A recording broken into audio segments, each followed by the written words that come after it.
Mm.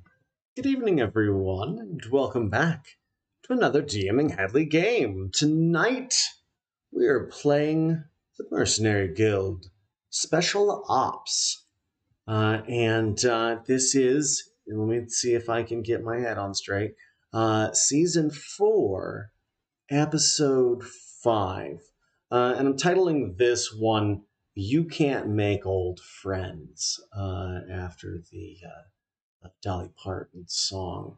And it's because you guys are going to meet some old friends of mine and some old friends of people who may have played or watched a certain season of Goblins Galore, which took place in the astral plane, and well, that lore has simply bled into this world now. So you're going to get a healthy dose of it because tonight's going to be pretty heavy on exposition.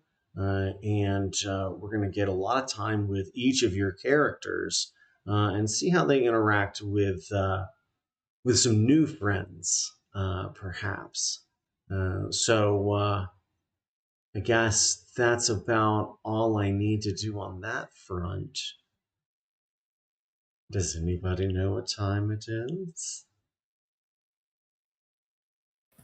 Round robin? That's correct. It is time for the round robin. I'm going to try and keep this brief. During the round robin, we do 4 distinct things. The first thing we do is introduce ourselves. The second thing we do is share with one another and the world our pronouns. The third thing we do is introduce our characters. The fourth thing we do is offer a vivid aesthetic description of our characters so that they may live in each and every one of our brain holes. Why? Well, I'm glad you asked. Because I like to vividly hallucinate with my friends on the internet for 2 to 3 hours at a time, 6 days a week, often multiple times per day. Today is no different. So, without further ado, Matt, why don't you take it away and show the folks at home how it's done? I believe you're ascribing a level of mastery I don't have. Do it. I don't care if you're a master or not. Do it. Tonight I'm playing Zaphmia. No, Roospark. what was number 1? I told you, the mastery. Number 1. My name is Matt. I will be primarily addressed by he, him pronouns. Zaphmia Runespark, Rue, there's no rune, is here to cause all kinds of trouble and largely is a Lynx shifter. I suppose not largely, they are. Bedecked in a nice bit of half plate with a nice black gleam to it. A very prominent shield holding the religious symbol of Kossuth, the Fire Lord. And what shape shield would you say it is?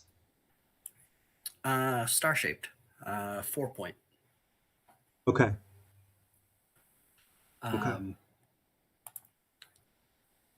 And he carries a club that is just always on fire.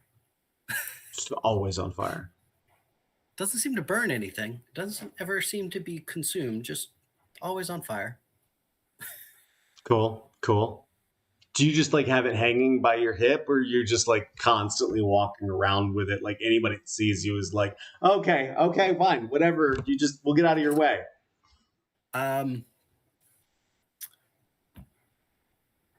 There's a spot in my shield that I can tuck it so that I don't have to hold it. And there's just flames coming off the top of the shield. Great. And then there's a bag on my back where I can just stick it in if I don't want all of that light. It's just a little bit of flames licking out of the bag constantly. Got it. Okay. What color's the fire? Black and green, actually. Okay, dope. Okay. The black because Safmia was recruited by Kepler, and the affiliation with Bane has influenced the color of his fire to a little bit of a Kasuth's annoyance. Sure. Happens to the best of us. Sweet. So, David, you got double duty tonight. Say that again? You got double duty tonight. Okay. So I can do this. I'm just gonna sit back and you wax poetic. Hi, my name is David. I'm coming to you live from sunny California in Sonoma. I go by he, him pronouns for the most part, with the exception of the family, who generally uses the pronoun of asshole. Tonight, apparently, I am playing two characters. I am playing Tsubaki and Jubei, who are incidentally twins within lore. Tsubaki is the more optimistic, upright, and outgoing one. She is a female tabaxi monk cleric. She wears, as opposed to her brother, who's more cynical and dark, her outfit is blues and grays. It looks like a kind of like a Tai Chi outfit, but she has the legs wrapped with white cloth around the calves to make movement a little bit easier. And she is just covered in bandoliers and just with potions and extracts and little pouches and like belts that just all kinds of things hanging off of them, bits and baubles. And usually whenever something happens, it's, oh, I have a potion for that. And she will begin digging into her bag. Her and her brother both have the same characteristic green eyes of their family. And that is pretty much her in a nutshell. While she might be considered the light half, Jubei is the dark half, being more cynical than his sister, and where she is the healer, he could be considered more the purveyor of ill omen. He is dressed in all black, a little bit more Japanese in his style, with a hayori and hakama pants, all in black to match his black fur to make him easier to blend into the shadows, as he is a Way of the Shadow monk. And opposed to his sister, who has usually something for everything, he relies on more stealth and finesse in his attacks. And the only thing that you would see is which is essentially like a ninja toe short sword, essentially. It is across his back that he would draw out from the right side with his right hand. But other than that, generally he walks with his hands inside his sleeves oftentimes, but you don't know what he has up his sleeves. And those are the twins. Magnificent. So good. That just leaves me, DMing Hadley. He, him pronouns here for about 60% of your DMing needs. I will play Reginald. Reginald is a Githyanki. He is seemingly in his early 20s, if you can identify a somewhat alien species by age. He stands just shy of 7 feet tall, and currently he is sitting in a gray jumpsuit zipped up the front of him. And it looks like it has many pockets, all of them empty. Some of them look like they've been recently and regularly used, leaving an impression that there were things in those pockets until just recently. He sits with his hands crossed at a ovular table in this what's the word I'm looking for, remote office of the Mercenary Guild. You see, Reginald was the voice under the bar. And as we see your characters, you are in a room adjacent to this boardroom space, and you are looking at 2 tables worth of artillery.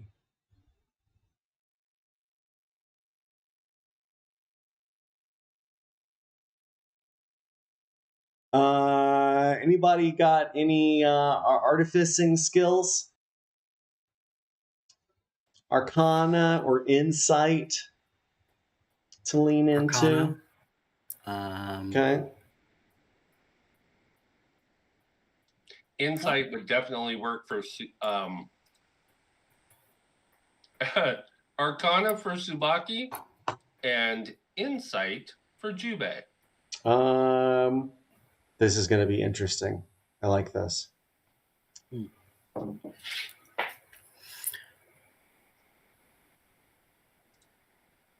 Funny you mentioned an artificer, because that was somebody I was making as a background character. Wow. So Tsubaki nailed the Arcana check again. 29, nat 20. Amazing. Jubei, let's see what his insight says. 28, 19 plus 9. Okay. This is it's a gift for me. As Tsubaki looks down at all of these contraptions, you're very familiar with how these things work. There's what looks like a bronze Gatling gun, like a M134, I think it is. It has it's more compact, more streamlined, and you see a canister like this with this swirling pearlesque blue and pink and yellow hued fluid, which seems to move without the influence of the rotation of the firearm itself. It just undulates in there. And then you see a rifle with a very similar aesthetic. It has a scope on it that is skeletal, and you can actually see each individual piece of the focal optics through it, as if they are designed to be serviced almost regularly. You also see a kit, which is very clearly designed for just that. It is small, and it has 2 swabs and some stick-on like sighting targets. And it is honestly, I'm a little jealous. If I could have this gun, I would be like, wow, what a piece. Brass and what looks like wood, which is sort of an insane statement because trees don't grow here. Trees don't grow here. Wherever you guys are, you haven't seen a goddamn tree yet. You don't know where the hell you get wood from in this town. He's got a wood stock on this thing. He's also got a number of smaller firearms, like a number of them. Various calibers and sizes. And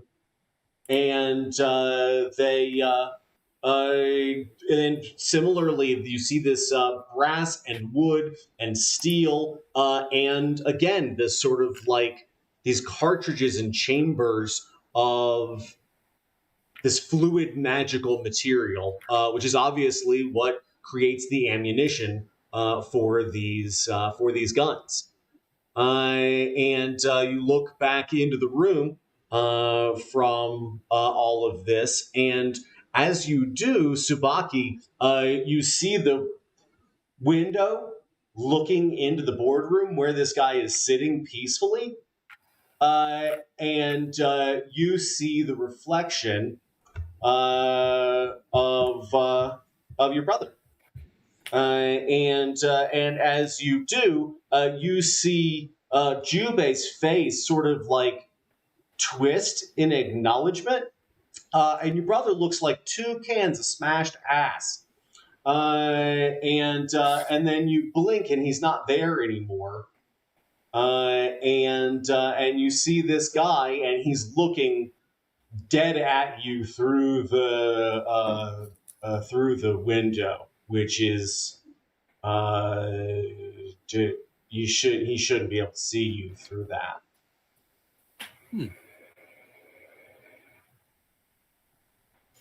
Tsubaki, full on cat, tilt head. What the fuck? In Jubei appeared to be in the other room with this person? No, Jubei appeared in the reflection of you looking at yourself in that window. And then when you blinked, trying to consider if that was actually him, his image was replaced by that of Reginald. His name is Reginald. Okay. Seeing Jubei, I would have like tilted my head, and then, or Tsubaki would have hung her head, shook it, like, what did he do? And then kind of shake my head and then look at the guy and all the stuff on the table. Did you have Arcana there? Yes. The result was a 25. Okay. As you look over each of these things, you get a real sense of this guy. And he is a hardened fucking killer. He is a hardened killer. This guy kills with a measure of precision and exactness that can't be overstated. He has daggers. He has darts. He has whatever. He's got a bag, like a satchel bag, that clips around his waist. And it is in this like deep heather. When you open it up, it is absolutely chock full of everything you would need to make something magical on the fly. He's got a particular set of skills, and he clearly knows how to make the most of them. Very true. Okay. Damn near everything is like waxed and polished and coated with magical energy. It is, yeah. That's a little closer. The professional. As you look, Zafmir, can I get an insight check, please? All that was a freebie. That was a dead fucking giveaway. There was no way you didn't know that about this guy. He's not a down home yokel-y kind of guy.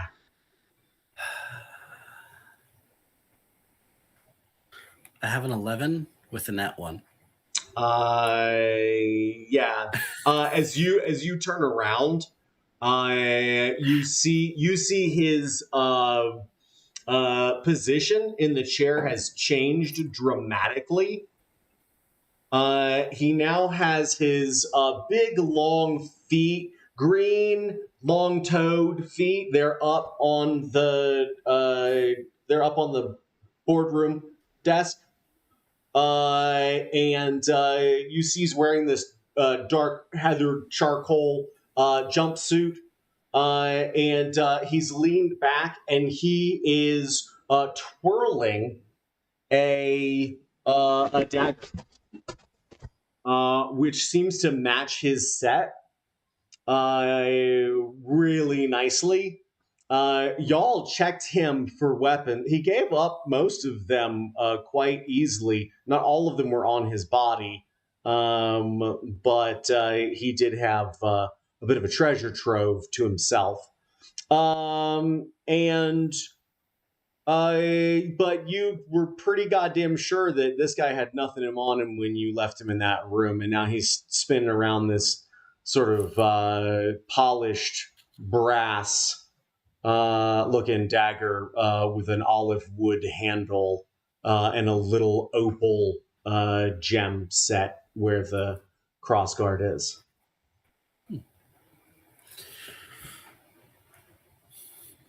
I really don't want to ask the questions of where you were hiding that on you. But as far as he's not on the other side of he's in a separate window. No, he's in the next room. Cell. He's in the boardroom.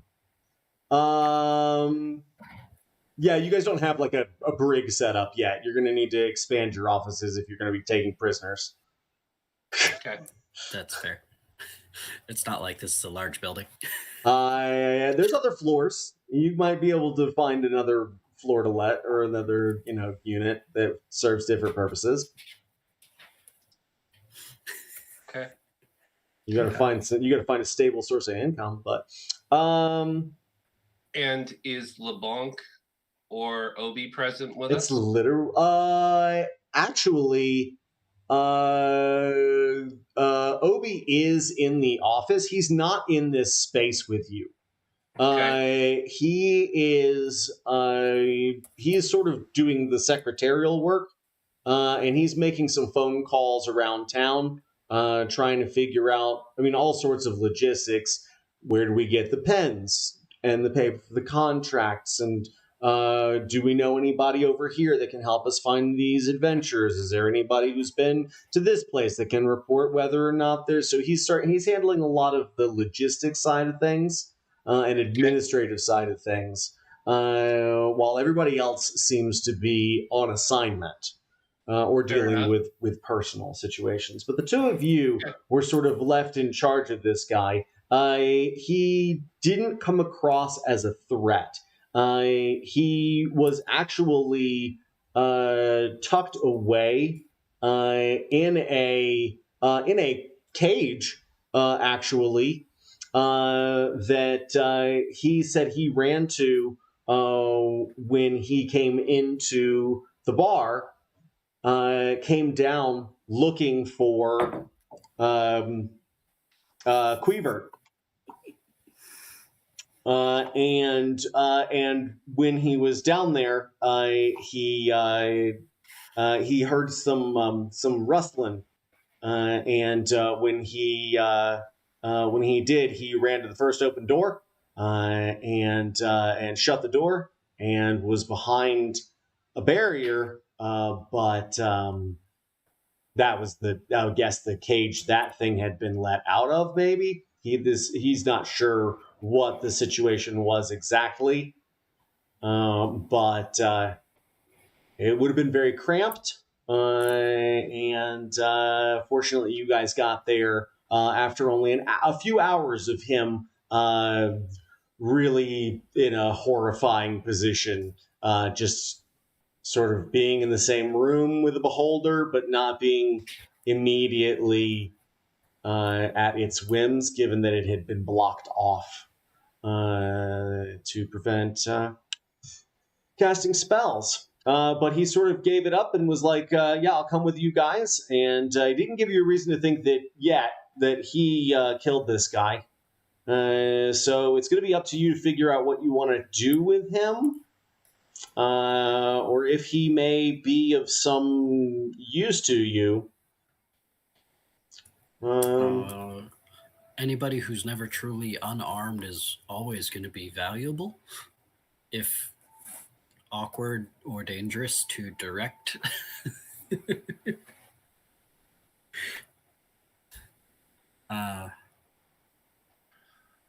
Okay. So, Tsubaki being Tsubaki, seeing him, noticing that he has the dagger, etc., I would just, I would go over. I'm assuming if this is our office, she at this point would have set up a station where she can make tea easily. Yeah. In this case, she would go over and make just a regular pot of what closely would resemble like a jasmine tea. She would prepare pot, 3 cups, etc. And then I would make my way into the room. Okay. Sorry. That's all right. As you come in, you see him look at you, and he smiles. And he spins this blade until he's sort of holding it by the little pearl at the base of the pommel. And he inverts it really quickly with the tip touching the table, and then lets go and sits forward. And he says, "Did you prepare one of those for me?"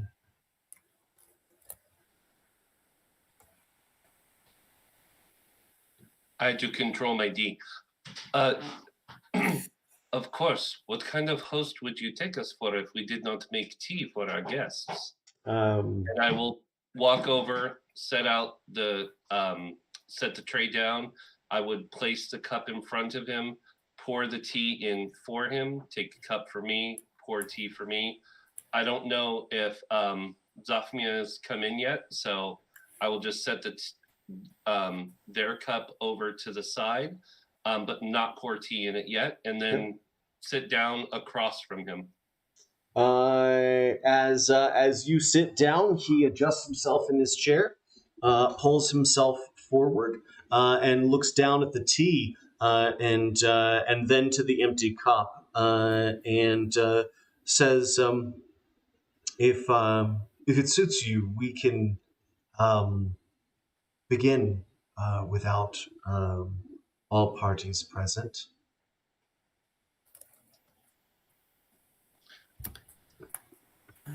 Zafmia would be returning from speaking with Kepler if he's anywhere around.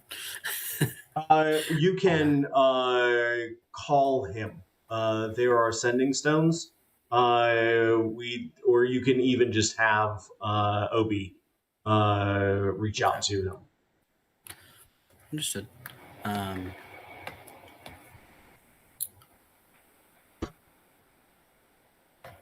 In a restless sort of fashion, Zafmia would leave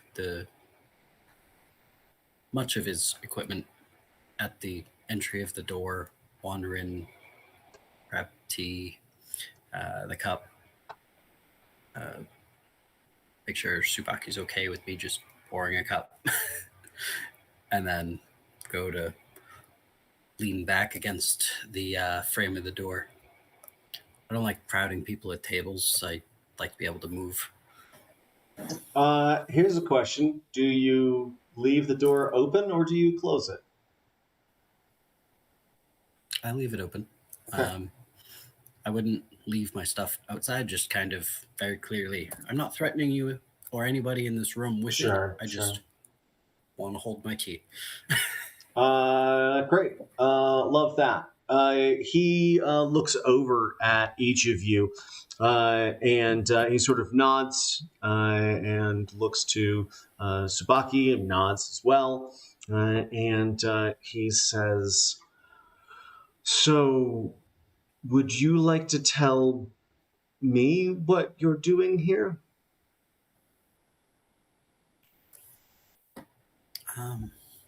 What we are doing here? Yes. Perhaps I'm confused. What are you doing here? He smiles. Parley. A parley? That would imply that we are at opposite ends of an issue. Do you feel that you are in some way being held against your will? You want to jump in, Zafmia? I think he's implying he was meeting up with someone before we found him in that cage. He actually smiles at you, and he looks back at Tsubaki and says, "It could be both." And he smiles. He looking back and forth between you very quickly. He says, "Let me be frank, if I may. Um, there is nothing that says that we are currently in opposition, and so I think it is probably wise to ascertain whether or not we are at odds. And perhaps if we are at odds and creative enough, we can find a way to resolve our differences." As profitably as possible.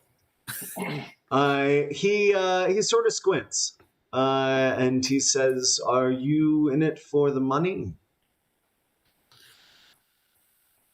As a goal in and of itself, no. But there are a lot of things that are much easier when you have the money to be heard. He says,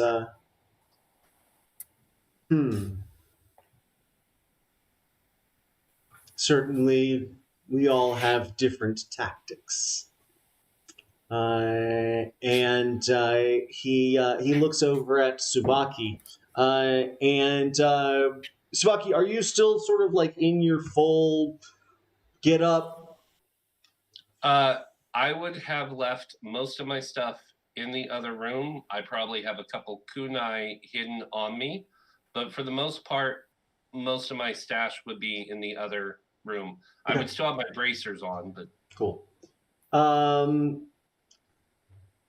He looks over and he says, "I only ask what you're doing here because it's evident that, well, at least you're new around here." that is true. I am here because of my stupid brother. But that is perhaps not neither here nor there. However, As you say that, he says, "The one in the reflection." I would squint at him saying this. Yes. Slightly turning my head like he saw that internally. So now internal cat total. Okay. What does he know? What's going on? Okay. Yeah. Yes, that one. He nods thoughtfully. He says, "I have been here for a while. I've traveled quite a bit of the astral sea, and I've, well, killed a lot of people and things along the way. You don't strike me as hardened killers."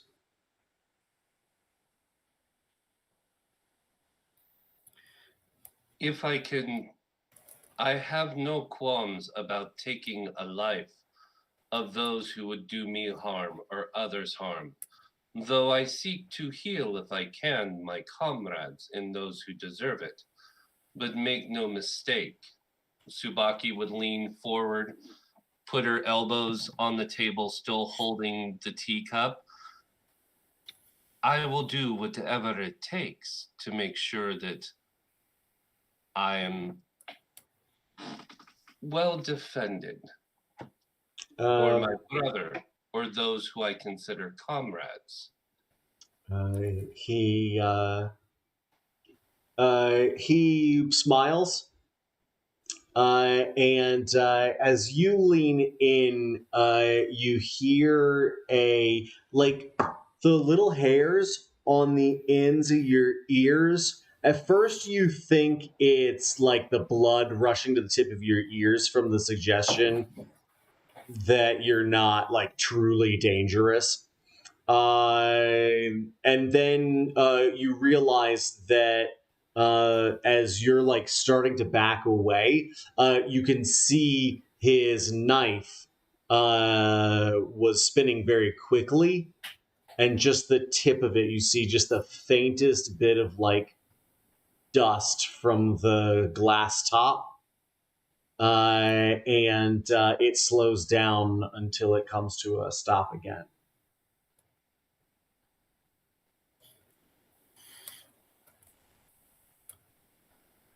Is it necessary to dig holes in tables? Make a point. He looks down.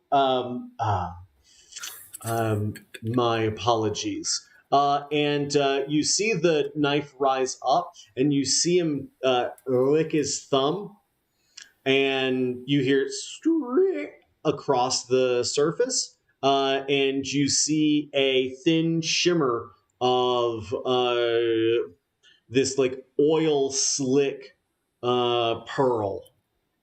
And it begins to dissipate, and the little tiniest little chip in the glass perfectly smoothed over. And he says, "I apologize. There are certain reflexes that are difficult to stifle." I understand that well. I hit my brother often. He smiles That's fun to watch. And winks with his left eye, and sips his tea, and pretty much finishes it while it's still hot. And he looks down, and you see him take a long green finger and rub up the faint little bits of tea leaf, and then smear them down his index finger, leaving a faint trail. And he says, "This was quite nice. Hard to come by good tea." I am happy to share some with you. I do not have much on me, but I will give you some. And if he's also finished the cup, if there's more tea in the pot, which I'm assuming there's Probably. at least, I would hold up the pot offering some more. And he would hold out his cup and saucer. Cool. I totally pour him another cup of tea, nod, place the top off my cup, turn to Zafmia. Top off if you'd like, and then place the teapot down. I will be sure to get you some. I'm fine with the one cup I've got. I already don't like to sit still. That 2 cups would probably be too much. You see Reginald smirk, and he looks up at you and says, "Hard to hit my limits." And like still very hot. You hear him just slurp this whole cup down again. And he sets it down and sort of drapes his fingers over the cup to both seemingly warm them and acknowledge that he doesn't need any more. And he says, "What do the two of you know about the astral plane?" It is very dark here. and big. Yes, Uh, very Big and dark. Yes, we've got some catching you up to do. it's a very vague question. We have a number of these polyhedral stones that we've been told keep us healthy here. I believe to this point, at least Zafmi has only been here for a couple of days on this particular journey. Yeah. You would have been issued essentially a stipend, a per diem, if it were. It's not like we're possessed of a great deal of these stones to issue out. Yeah. I have one of those, and I would reach in probably in my belt because it was given to me probably either by Sionel or Chester. Yep. And pull out just the one. Mm-hmm. It's like, you mean these? I have one. Yeah. I hold it up. That's the only one I have. Yeah. He has all the others. Yep. Yep. Zafmia was given 4 from Kepler. So again, we're not rolling in pseudocurrency or the health aspects of these stones. Just, we're not empty. He looks at the two of you and he says, "How much of that material I didn't throw one. do you think exists in just my collection of weapons in there?"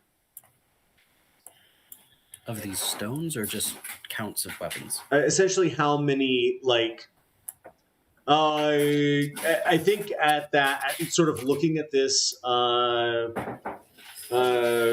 gem, hang on just a sec. Looking at this gem, you realize that whatever magic is possessed within it, he has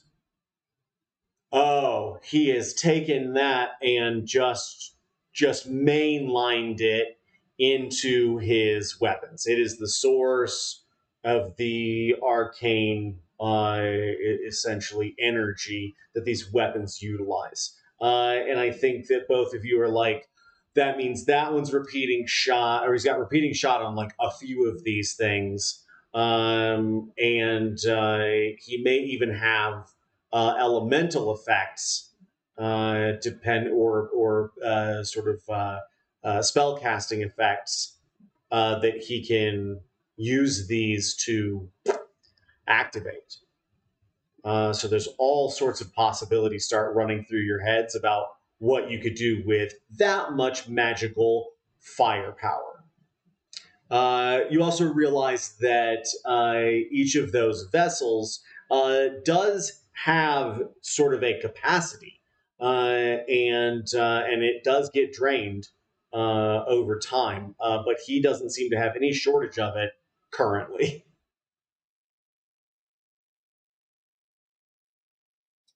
So, so the place where we found you, you are looking for Quivert as well? He says Clevert has been a tremendous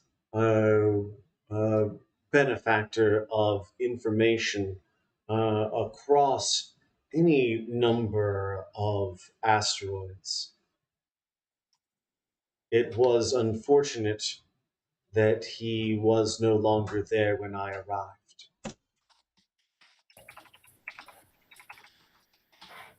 You do not seem to be a slouch yourself.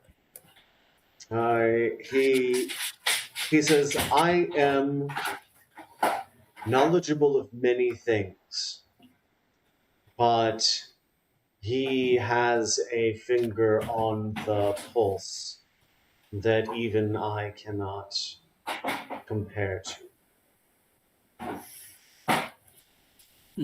So, let us do this then. I will be forthright with you if you are forthright with us. We were there seeking information based on an incident that happened recently. There was a bombing, for lack of a better term, at a place owned by one called LeBlanc. Do you know him? He closes his eyes and nods.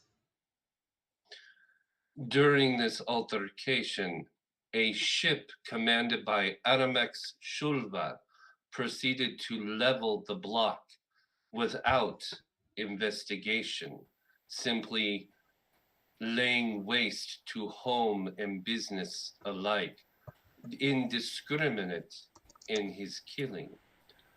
We were going to see Quivert if we could try to glean some information about him, or perhaps the one that they call Meek. What do they call him? It was Meek Mac something? He leans forward and he says, he actually takes his long green fingers and he rubs. You see his tall green forehead begin to wrinkle, and he begins to caress out all of the creases as he says, "Micmac," and Yes. and chuckles.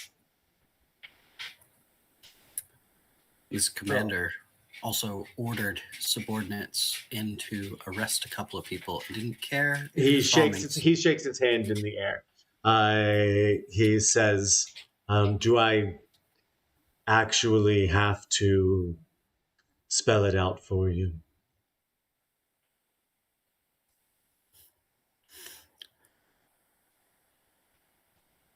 Wouldn't hurt. He I have casts been here a day. exposition, which is a free action. And as he begins to speak, we see his mouth move in silence, and the music begins to play. He juggles this dagger and seems to move it around telekinetically as he begins to regale you of many an expedition, an excursion, an adventure, starting when he was just a young guard. And he guarded these insects that would come up above ground and feed on these tremendous plants. And he was essentially a farm worker because he would go and he'd have to kill the bugs, then they'd harvest the bugs, and then they'd let the bugs back out. They'd all run from the gun and then come back. And then he met Micmac. And he met Osp. And he met Cyrano. Each of them goblins from a different plane of existence, who broke him out of this seemingly uncomfortable indentured servitude, and put a he actually helped them steal a number of guns from this facility, which were ultimately destined for a violent revolutionary party. And he says, it wasn't the most romantic parting of ways. Osp wandered off into the sea, and Cyrano, God only knows what happened to him. And I think, well, Micmac's either dead or in hiding.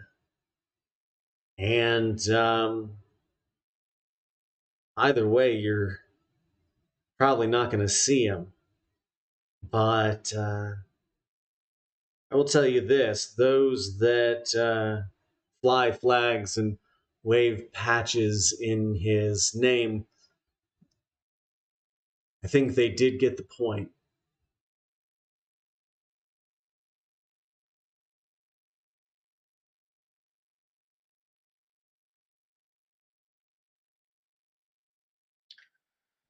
And that was? You have to fight back. You are talking about the enforcers. Yeah.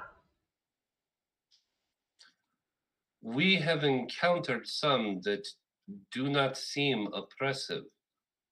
One Captain Apple Elishu, he helped us and saved us.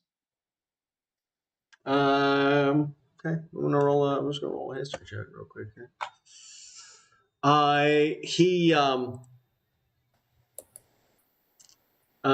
He sort of scratches his head, and he says, "I'm unfamiliar. They do all sort of blend in after a while."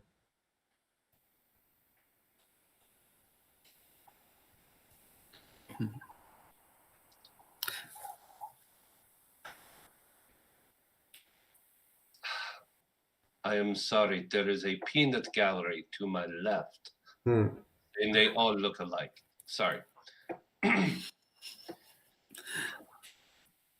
So, what you are saying is the enforcers are the true enemy, and they are somehow using this Micmac as an excuse for their overt actions. He says, those who are in power will go to any length to maintain it.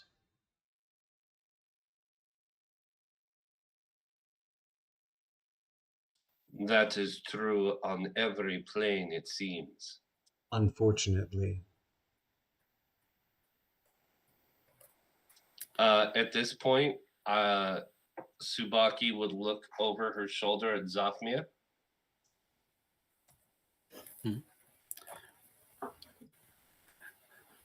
What you thinking over there, Subaki?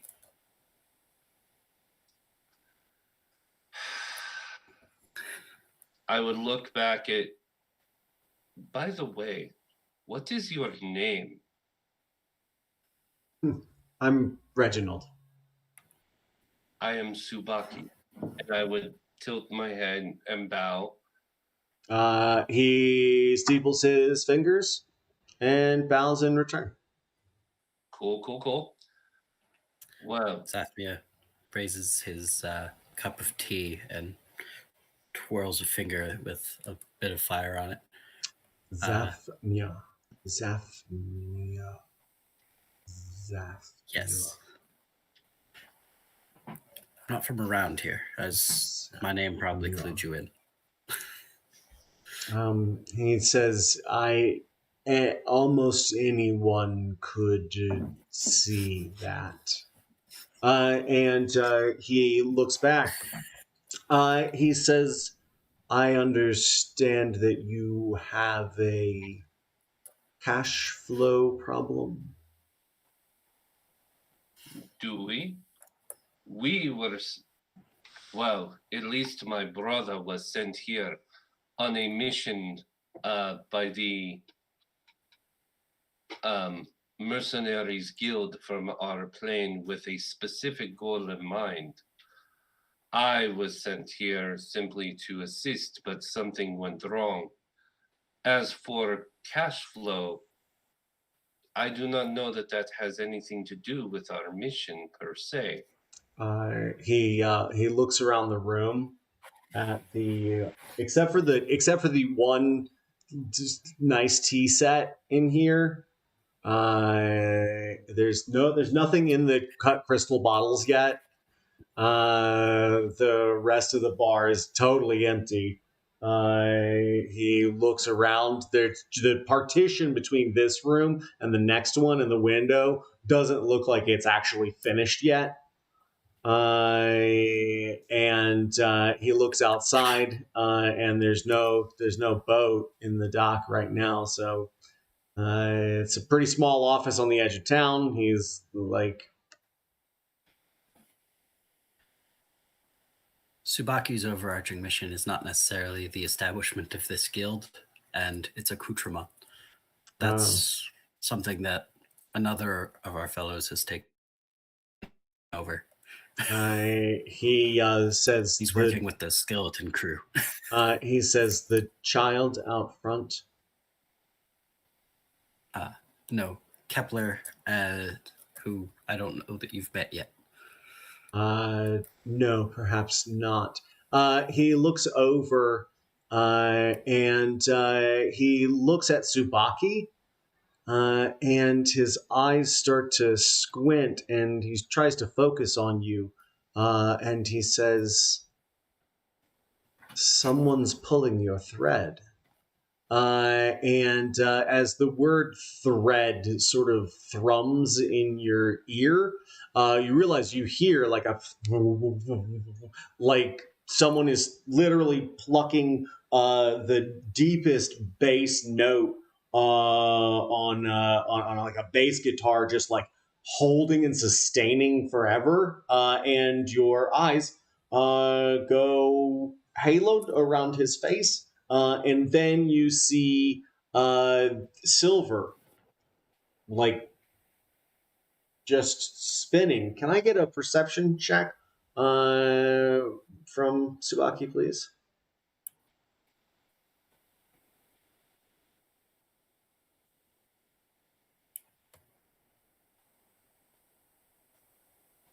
Sorry, I was controlling my D. Not that hers is set. Never mind. That was a natural 20 again for a total of 30. Fantastic. As your like spatial orientation begins to sort of take like shape, you see two lines. One that you're writing like a double helix. And you see against just sort of a backdrop of almost nothingness, this silvery white tether. And as you look out, we see you spinning this way, and then we see your brother spinning the other way. As you go down, you see Jubei with what looks like tendriling rivulets of blood from his face go swooshing past one another in opposite spirals. And you look and you see him and he sees you, and both of you are whoosh right past one another. And very quickly, as you look back, that white opens up into darkness, and you hear something snarl. And Jubei, you are sitting across from a man. He's got long green fingers and he's wearing a jumpsuit with pockets that look like they've been worn from having things in them that must have been removed recently. And he's sipping a cup of tea. He's playing with tea leaves in a cup. And he looks at you. He's got a knife slowly spinning about a centimeter off of the table. And he looks over at the pot and he says, "I think your sister might have made just enough tea for you too." And he reaches over to the pot and pours you a cup. And there's, I wouldn't say a generous pour, but it's definitely enough to be considered a cup of tea. I think it was jasmine. And can I get a Constitution saving throw, please?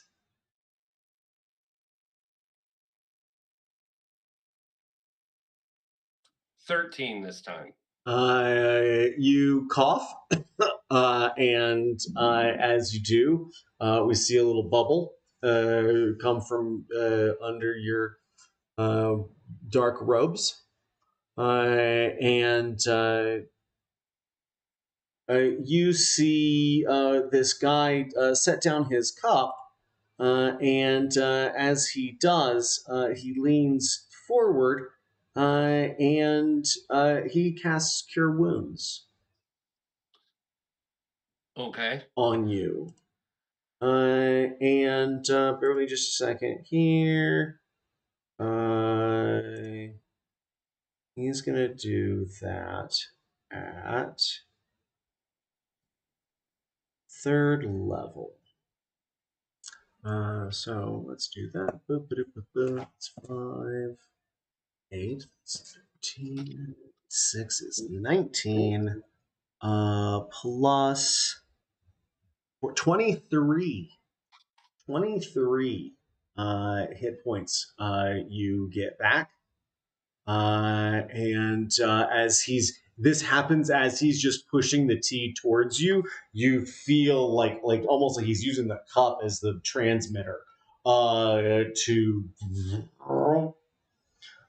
you feel much better. Welcome to the party.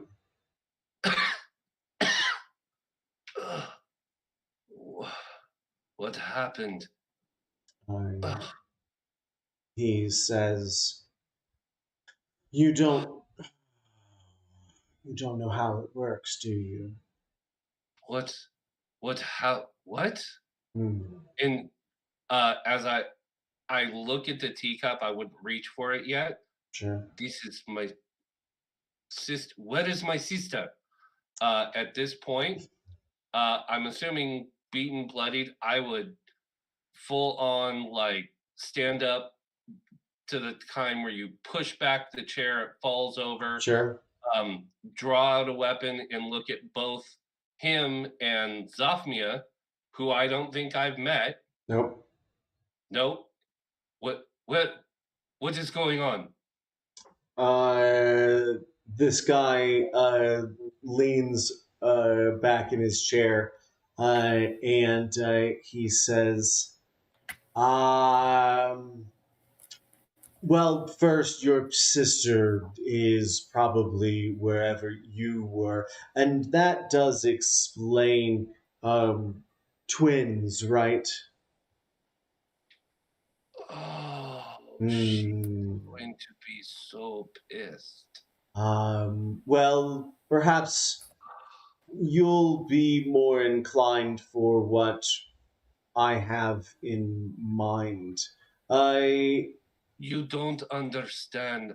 I may have gone to a place of ill repute to rest for a while. She's going to be so bad. He says, well, She'll be company. think perhaps her anger will be directed at anyone but you. You see, you're playing an interplanar game of tetherball right now. At this, I would put my weapon back in, pick the chair up, sit down, and take the tea, and then just wholly drink it. It's good. Return your sister's tea set. Does Jubei do the tea thing? No. Okay. He enjoys tea. He's Sure. not all that good at making it. That's his Sure. sister's gig. Yeah. So Unsurprising. Just curious, his relationship with tea, it's a defining characteristic. yeah. Jubei, surprisingly, can actually probably cook better than he can make tea correctly. Sure. Honestly, in comparison, making tea is far more difficult.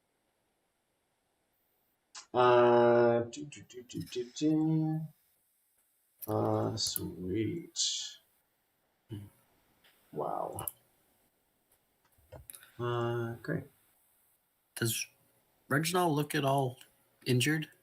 No, I know that we had no, he rescued him.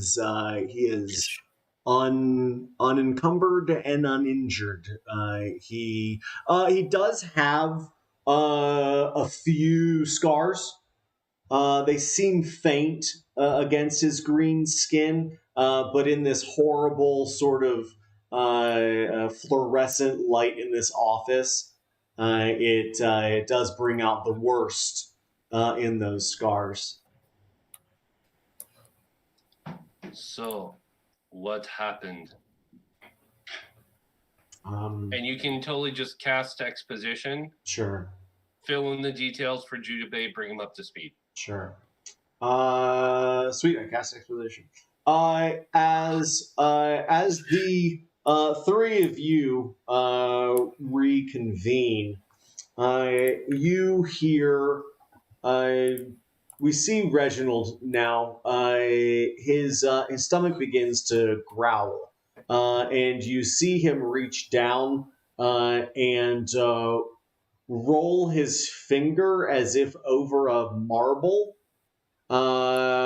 which makes you wonder where the hell that marble just came from that he ran his finger over. That I was like, you're just running your finger over a marble. And you see this sizable dark blue globe. And it's covered with a sort of a sheen, which looks a little waxy, and it's got sort of splotches of darker color in it. And he thoughtlessly tosses it into his mouth and chomps it up, chewing it thoughtfully. And for a longer time than you would think such a blob would take. And he goes, "Oh, pardon me." And he rolls his finger over the table towards Jubei. And as he does, another one of these things sort of rolls out from his finger and continues rolling across the table to you.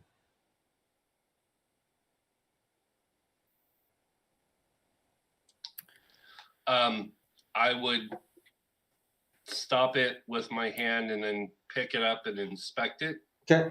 Can I make a insight or history check to try to figure out what the hell insight, history, arcana?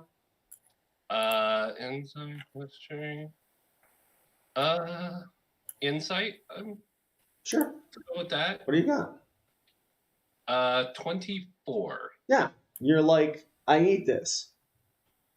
Okay. He ate it. He manifested one. You're gonna eat it too. Actually, based on where I was, I probably would pop it in my mouth after kind of, okay, food, I'm hungry. Yeah. Yep. As you begin to chew, this thing seems to like a little bit fight back. As you bite into it, you begin to taste flavors. And you feel your gullet.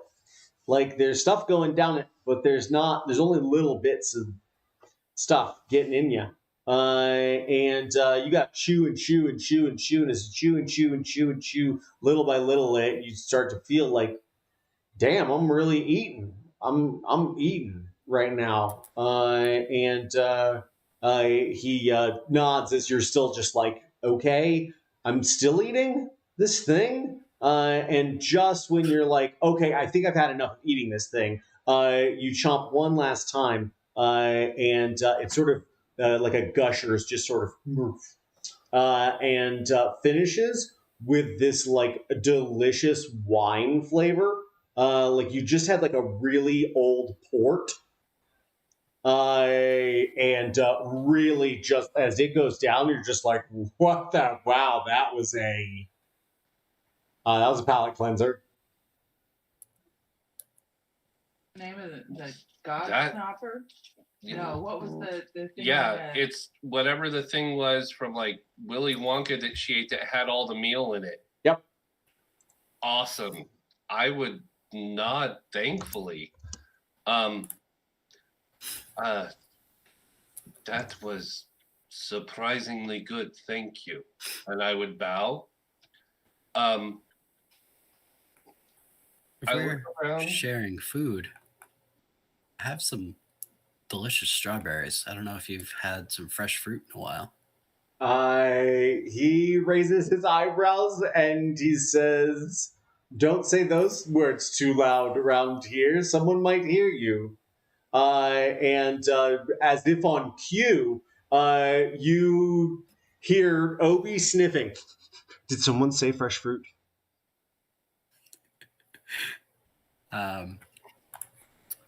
I will,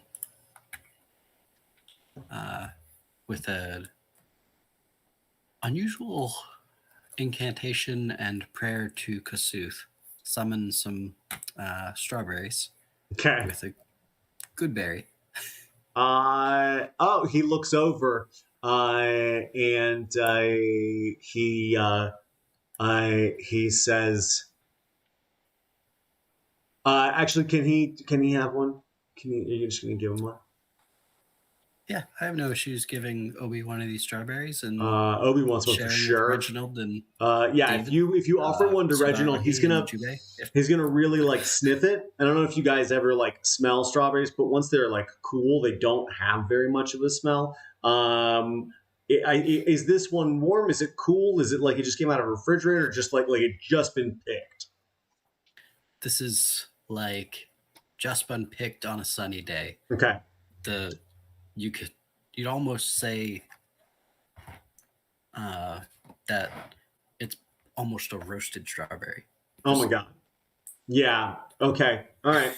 Now I'm fucking watering up. And so too is Reginald.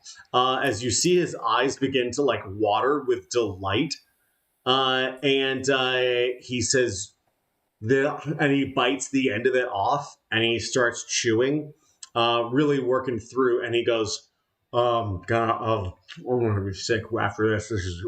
And he starts really working on the strawberry. And then as he finishes, he's holding the he's holding the little bit of top to it, and he sets it down on the desk and sort of smushes a little into the top of the glass desk. And then he grabs those greeny toppers again. And as you both look down, you see beneath the surface of the desk the rest of the strawberry, which he plucks as if he was pulling it like a carrot out of the ground. And he's got now a big, fat, ripe, just like bigger than like obscene growth, 3 or 4 strawberries. Like we're one strawberry. And Voltron strawberry. yeah, and he just starts going to work on that one too. And he goes, "Oh, I haven't eaten this much in so long." And he looks and he says, "Thank you for that. I never knew it could taste so good." And each of you guys are going to get a hit point, and you're going to feel like you had a full meal. And this guy just had 3 courses of full meals to himself. So he's going to have to go to the bathroom soon, I think. No, fortunately, it just feels like he ate too much. Yeah. Looking around real quick, noticing the tea set. Yeah. Did my sister leave her things here? He looks up from his strawberry with a resounding sense of fear. And he looks over at Zaphmu. and says, "You might want to check on that." Okay. She was just here serving tea, and then you took her place. So, in so much as she's not here now, her tea set is. I will, if you'll excuse me a moment, I will get up from the table and walk in the other room and do a quick perception check to see if I can see her stuff. Yeah, roll me a perception check, please. 19. Great. Roll me an investigation check too, would you? 10. As you look in, you see this guy's all his guns and stuff laid out on this big table, and you look underneath and you see a number of bandoliers and bags. And as you start to look through them, you see that select items are definitely not there. It's like some stuff went and some stuff didn't for some reason. Can I get an insight or arcana check, please?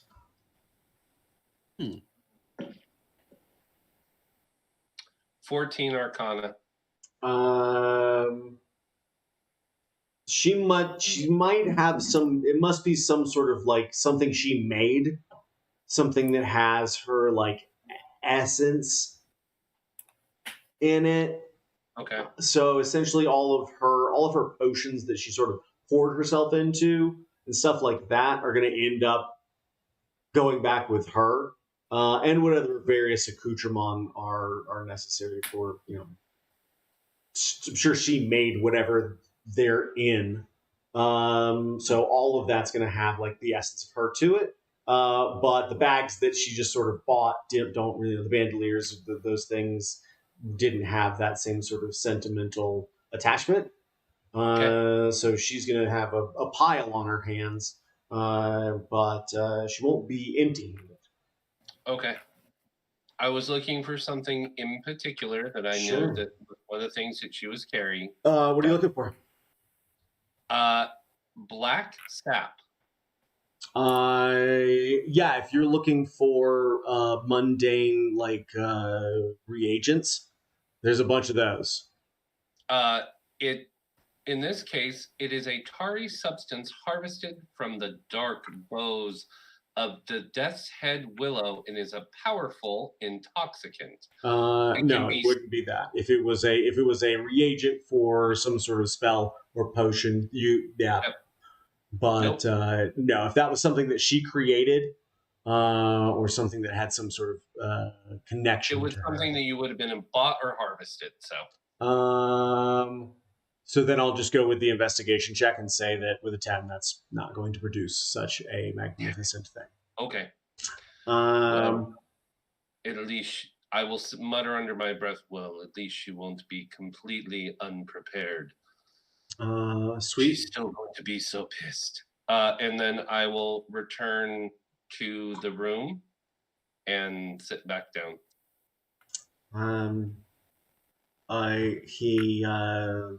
Reginald looks up. He says, if we're done with our drink, and he scoots the teacup and saucer away, and we are done eating, and he plucks another strawberry and tosses it to Obi, who catches it and looks down and begins to greedily chomp on it. He says, well, how about I become a customer? And he begins to smirk at Jubei, and then looking over at Zafmu.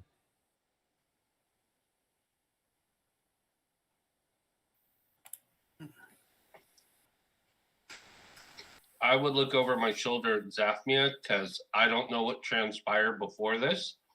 So I would look at them, kind of look at him, not sure exactly what he's implying.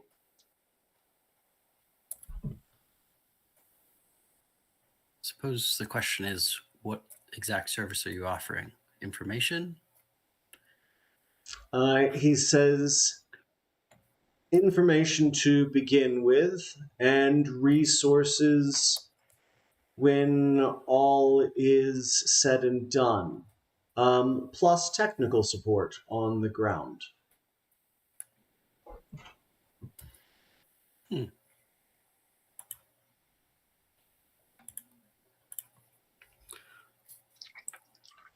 I am not opposed to having an ally. Given what I have seen here thus far, any help would, I'm sure, be appreciated. He says, then sharpen up your swords. And he stands up from the desk and begins to walk past each of you towards the door. And he nods at Zaphmia, and he gives a little tousle to Obi and turns a corner, and you begin hearing him dressing for battle. He dons a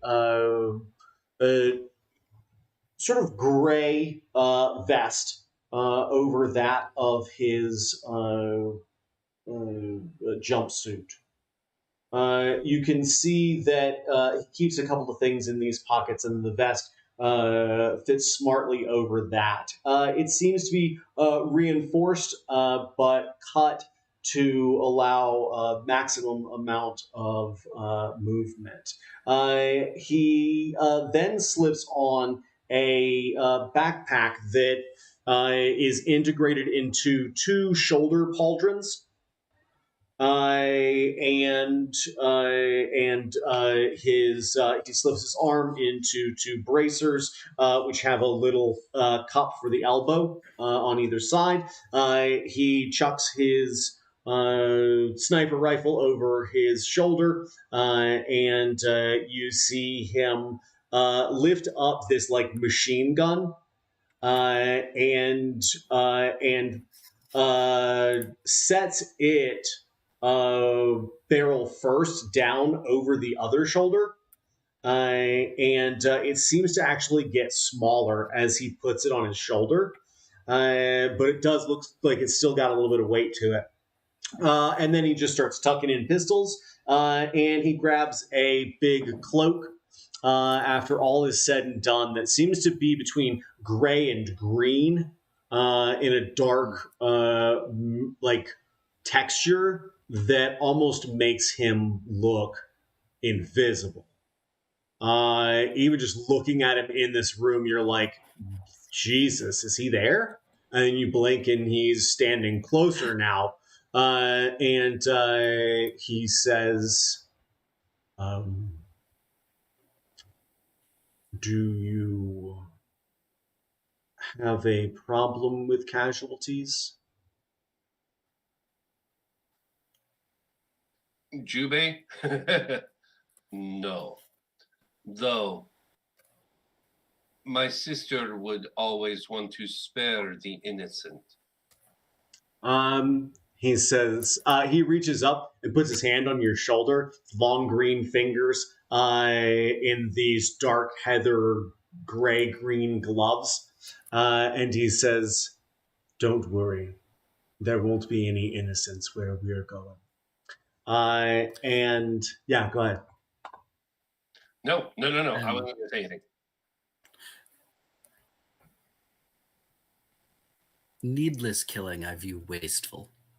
But let's not have it slow us down. He says, you don't have to kill, but it would make things easier.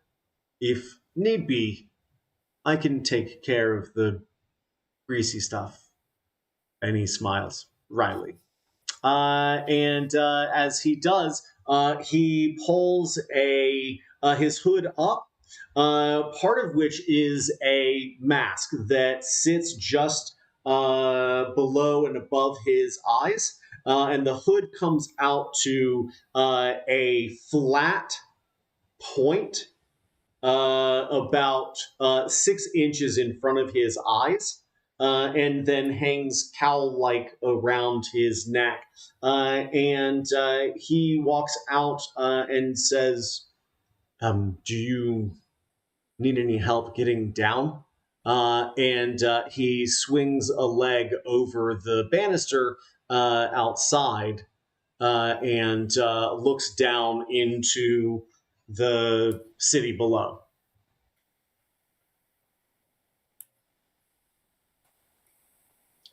So Jubei would walk over and look over the edge. How far down is it? About 900 to 1,000 feet. I can take a fall, but not these. Maybe if you really pushed off, you could land on a building 600 feet down.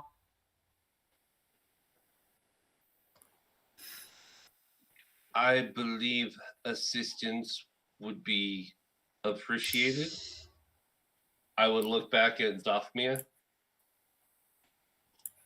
I could slow fall, but that's probably not the fast way.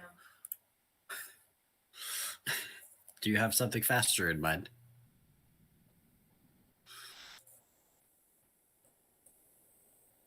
Reginald. He says, this actually is a character that's built, so I'm just checking to see if he's got a quick draw option for you. I mean, I could just drop and wait until I'm near the ground and yeah, you could do that.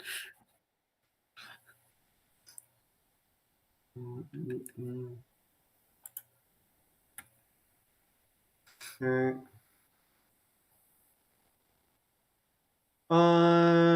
Let's see here.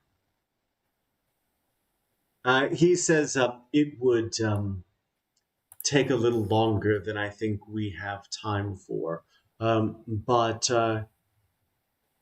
once we make it to the ground, we actually won't have far to go. And he looks back at the two of you and says, "Try to keep up." And he leans backwards. And as he does, he almost disappears into the darkness right away. As he plummets, you just see the edge of his cloak whip, and then it's like, where the hell did he go?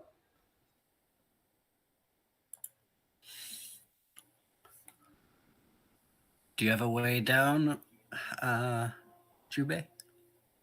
Not that one I would leave from, no.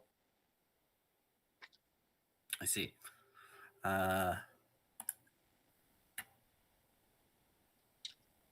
Okay.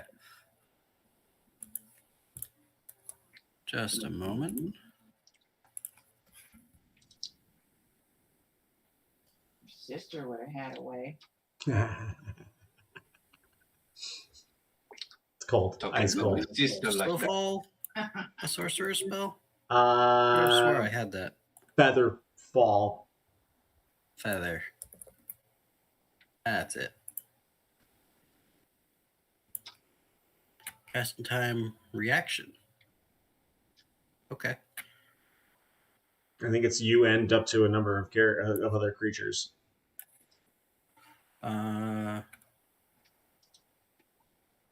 Choose up to 5 fallen creatures within range. Et voila. Yeah. Then grabbing my shield, just tell Jubei, "You're fine as long as you stick with me. Hold on to the back of my armor." What are you talking about? And you go over the edge? I climb the railing waiting for Jubei to grab onto my armor. Okay. I will, as best as I can, I guess, hold on tandem like parachuting style, Mm-hmm. and just be like, "Oh, this seems like such a bad idea." Okay. Just because cats always land on their. You got 2 cat people. Please give whoever that is inspiration for me, please. My wife. That was on their Yes. side. And I will lead with my shield going down, Okay. shielding my eyes because I am not wearing goggles. Okay. And just push over the edge. Sweet. As you begin to descend, we see these buildings rise up very quickly towards you, and we see the wind cutting into 4 pieces. The trail of this fire, if it were actually real fire, your face would be fully melted off. And I think we see from Jubei's perspective these flames licking around your face like a match head descending into the darkness. As you look down, you see these buildings rise up around you, and you are falling, passing little lights on either side, and then what's y'all's passive perception? Mine's 25. No, sorry, 29. That's good. Because you look down, Jubei, and you see the ground rising up at you very quickly. And I start hitting Zasmia like is 25. Yeah, and as soon as you hear you realize that that's wow. There's the ground, and as you, I hope you cast Featherfall now. Yes. Okay. And if I don't have a reaction time worth of time, I will quicken it. It is a reaction. So all you were doing was falling, and so yeah, swoop, bam, and y'all do hit the ground with an I would say energizing, innervating, maybe even slap. And obviously you don't take any mechanical damage from that, but it was quite the wake-up call.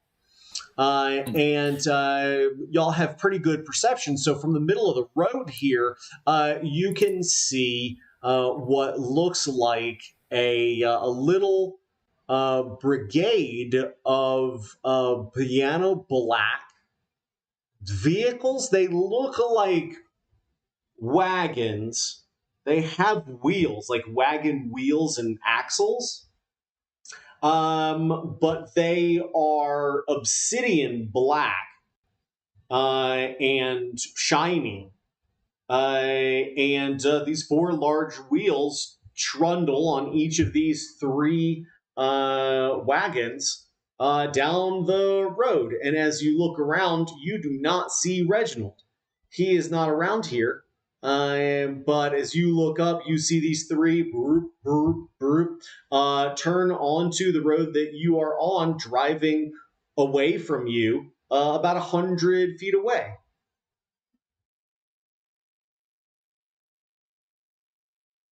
And we don't see him? You do not see Reginald. Okay. We were behind him by only a couple of seconds, so he either left in a hurry or somebody snatched him. As you say that, Jubei, actually both of you here, I'm in position, and Jubei, as you look over, you realize there's a little gray, like mushroom caps looking stone stuck on the back of your shoulder. Okay. And With his hand. he says, there's 3 cars in the Envoy already. There's 5 total before they turn into the city. If you can keep up with them, we could have quite a significant boon of resources on our hands. What do you need from us? He says, wait until at least the fourth car connects in another 2 blocks, and you can feel free to take whatever you can carry from them. I'll offer support from up here. I will turn to, and I want to get this right. Zafmia? Zafmia. Zafmia. Zafmia, can you get there quickly?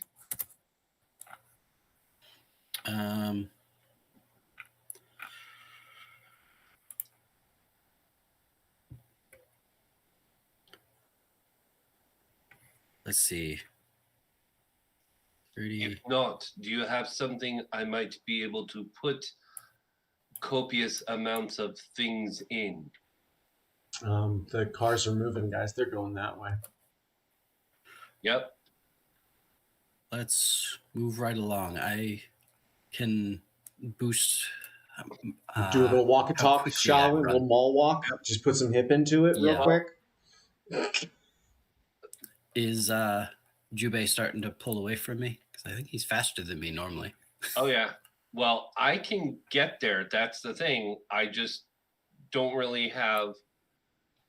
I don't have anything to put anything in, and I am like maxed out on encumbrance. That's like, do you have a bag of holding or anything? I do not, but I am not carrying a great deal. Okay. I can. Well, I'm going to use. So I can get there. It's like, well, try to keep up. And I am going to use feline agility to Nice. double my speed. Amazing. So I have 120 feet that I can cover in a round. Beautiful. Does that put me up to the fourth car? It certainly does. If you want to Okay. if you want to roll me an acrobatics check to get onto it, Sure. you will have the movement to achieve that. 24 for acrobatics. Where do you want to land on top of this? I want to be very clear. It has a rectangular top. It's about 7.5, 8 feet wide, and about 15 feet long. So like an open garbage hauler type truck. If you took like an extra wide Suburban, Okay. and put the wheels on all 4 corners, Yep. and squared it out, it's about like Okay. that. I would jump on the back as best as I can and hold on just to peek over to make sure that there's like nobody in. Like, what do I see inside of it? Roll me a stealth check, and then roll me a perception check.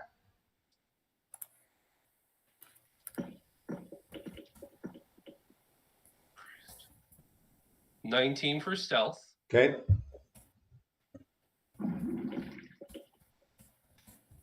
17 for perception.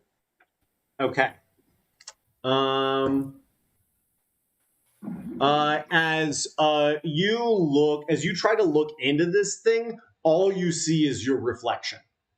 Over the top? As you look over the top, there's nothing on top. It looks like a black glass mirror. And as you're sort of like looking, there doesn't seem to be a clear designation point for entry and exit from this structure. Okay. Not sure exactly how the communication was happening to me earlier. I would look over my shoulder. Now what?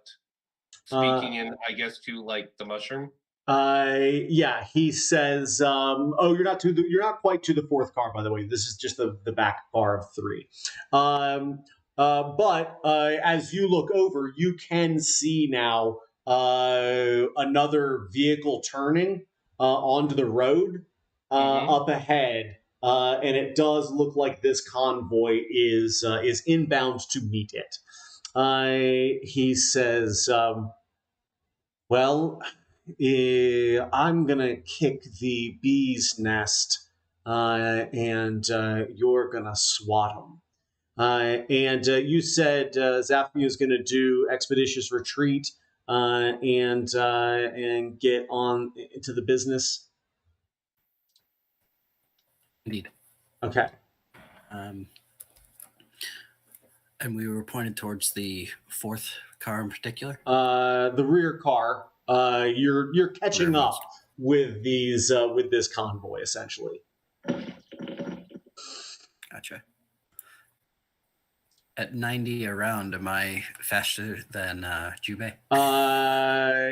For doubling, if you double your speed?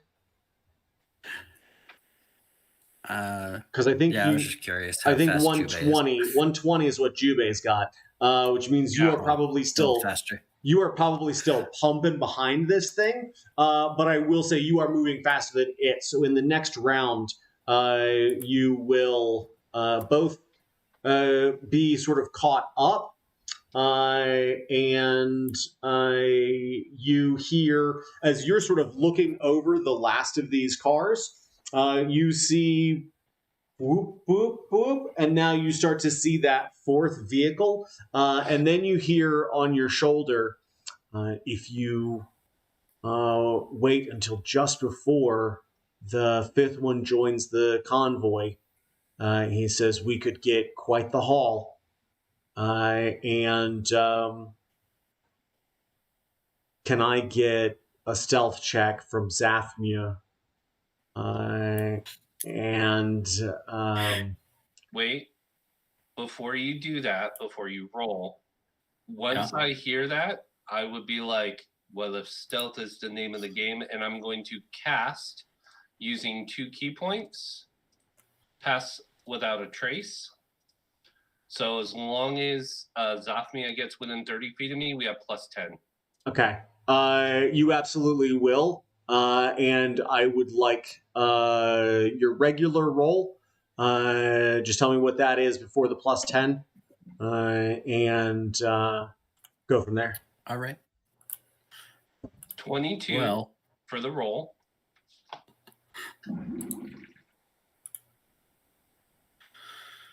Here we go. With disadvantage, right? I definitely have disadvantage. Okay. I have a 5 for the total before the +10. Okay. Sweet. But a 15 once that 15. kicks in, right? Yeah. I think we see from inside of this car out. And as we do, we see a big pane glass looking out on the dark streets of this city, of this undercity. And as it looks out, we hear clunk, clunk, clunk, and we see like flame just like licking up past him as he's like just like dun dun dun dun dun, just like really getting on it. And as we see a head turned, silhouetted by the image behind it, we see that flames just sort of dissipate, and then you just go almost invisible. And they turn and look out the back, and they don't see anybody. And your characters don't necessarily know that, except that no one's responding. Can I get an athletics check or acrobat? Are you going to first, or are you going to try and get onto this thing, Zaphmia?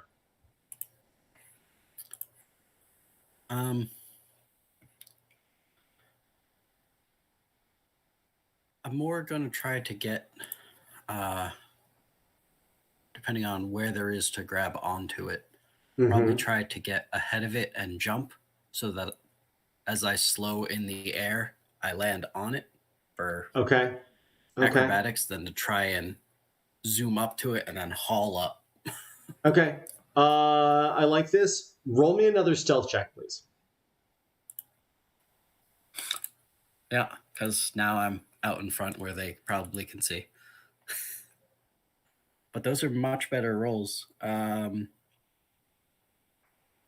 18 with the disadvantage 18 with before the 10 bonus.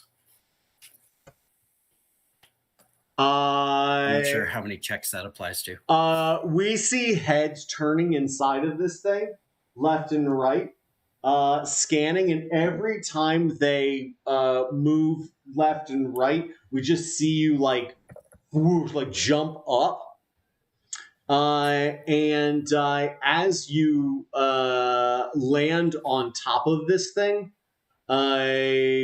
you just land on it, and the whole thing just sort of goes foof. And as it does, y'all hear rattling, and then you see the black under your feet turn clear, and you see 6 armored guards in this vehicle, and in the middle of this structure is a number. They got a nat 20 on their perception check. Yeah, no one saw you, but they felt you, and then they turned the lights on. And as you look down, you see a number of bags and chests sort of vivisecting this carriage. And these soldiers with a few different types of weapons amongst them look out, and you see those 2 panes on either side open up, and as they do, the bottom of the glass just sort of organically grows out, and you quickly see 2 guys rush out one side and 2 guys rush out the other, and you see barrels going in the air, and let's roll for initiative.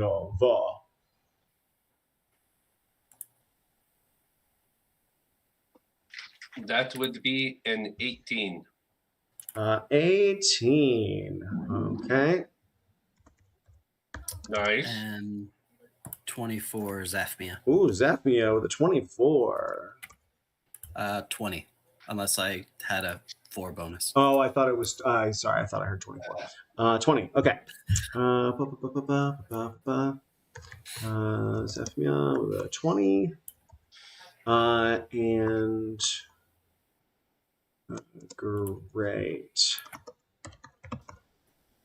Reginald's got a bonus to his. Sweet. As one of these guys clambers out, steps up onto the step that just formed in this glass door, he comes up over the edge and draws a pistol and goes to point it up at Zaphmia. And Zaphmia, as you sort of throw up your shield reflexively, you hear the report of a gun. And with your shield sort of still hunkered down, you see this guy's body hit the ground and then thump, thump. Get caught up under the back wheel, and this thing just boom, and hits the ground. Can I get dexterity saving throws from the both of you, please? 24. Very good. Not 24. Very lovely and useful 6. A 6 total. 6 total. What you roll on the die, homie? A 4? A But it was not 4. a 4 A night. 4. It was just happens to be a 4. Okay. Okay. You land hard on the top of this thing. And as you look down Jubei, it cracks. You see a line out from where he fell. And then you start to hear his armor squeaking against the glass as he's sort of being dragged backwards by the inertia. And then you hear another bang. And as you look over Jubei, you see that the other guy that was on the other door failed his check, fell on the ground, was starting to get up, and he's got a rifle aimed at you. And then you just see him drop like a sack of potatoes. Potatoes. And his gun clatters to the ground and goes off. And we're off to the races. Zathmia, you see two guys coming out the left side of this as you are sliding backwards. What would you like to do? You are currently prone, and if you don't do something, you're going to be on the grounds, which you're going to be. And this vehicle is still rolling. Oh, and moving it's right a along. rolling. All right. Don't want to roll off then, which I was briefly considering and thought they were slowing down. It sounds like I have, once I stabilize myself, a pretty good shot at some folks. There's two guys. They're right there. Where they're climbing up over Excellent. the top of this thing. So okay, they're going to regret that. I will stand to be not prone. okay, Probably still hunkered down because standing Sure. on a rapidly moving vehicle is. you hear the probably not glass letting you creak stay there. underneath you. And I will twin my green flame blade, which is only black flames. I'll roll for the primary hits for both first action and then the quickened action. Sure. So I have a 25 to hit. That's gonna get him. That's just barely gonna get him with a 25, I guess. And my quickened one is a net 1 for a total of 11. Sounds unfortunately. Sounds awesome. I don't know if that's going to hurt anybody. Let's find out how much it's gonna hurt. So primary target for the first one. I'll throw a smite in there too, since there was a nice hit. Nice. And I'll just do a first level spell for an extra 2d8.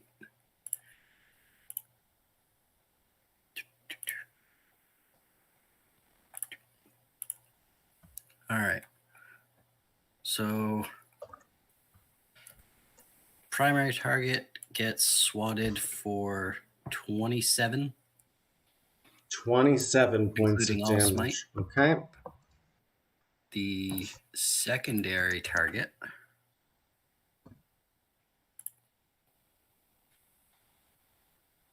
gets hit for 26 fire. Since it hits 26 2 26 per fire. use. Okay. Yep. Uh, A little less of that is fire. The weapon damage but if it doesn't matter whether or not they have resistance to physical or fire, then we'll keep that straight up.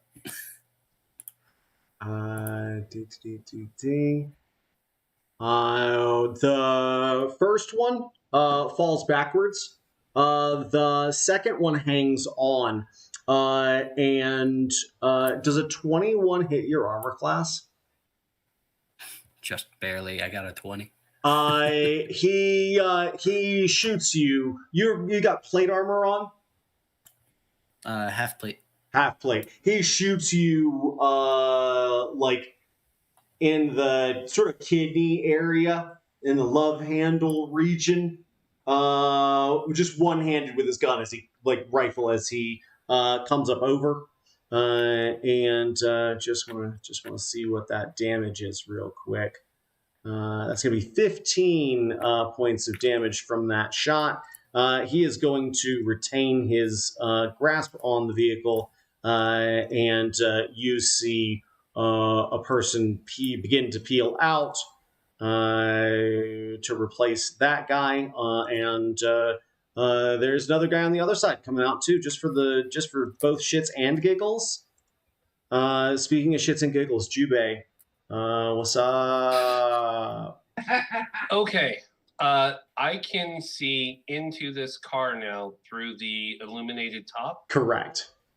Would you consider it light or dim light? It is light in there. Okay. You can see very clearly that these guys are coming out now.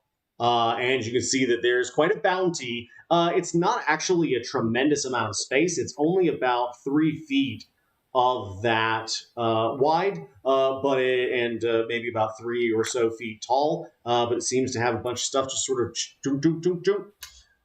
Jenga boxes and stuff like that. Little chests. Okay, but it is light inside, Yeah. correct? Yeah, you can see everything. Oh, no, I was hoping it was actually dim light, honestly. It's well illuminated. Okay, so I am still hanging on the back of the car. 2 guys out on the left, 1 fell off. Right. So one guy fell off on the left, and he's down on the ground about 10 feet, just past you from the ground. He is alive, and he does have a gun. He just fell down. Okay, but we are still moving. Oh yeah. Okay. And Zafmia is on the top with 1 person. He's on the top. There's a guy who looks like he's going to climb up there on his next round. He's trying to make his way up now. And just shot him. And you can see down into the cabin that these 2 people are coming out. Okay. Crap. I know what I want to do, but as a free action, if I may, Zafmia, can you see in darkness? And I mean darkness. Like, do you have blind sight in any way, shape, or form?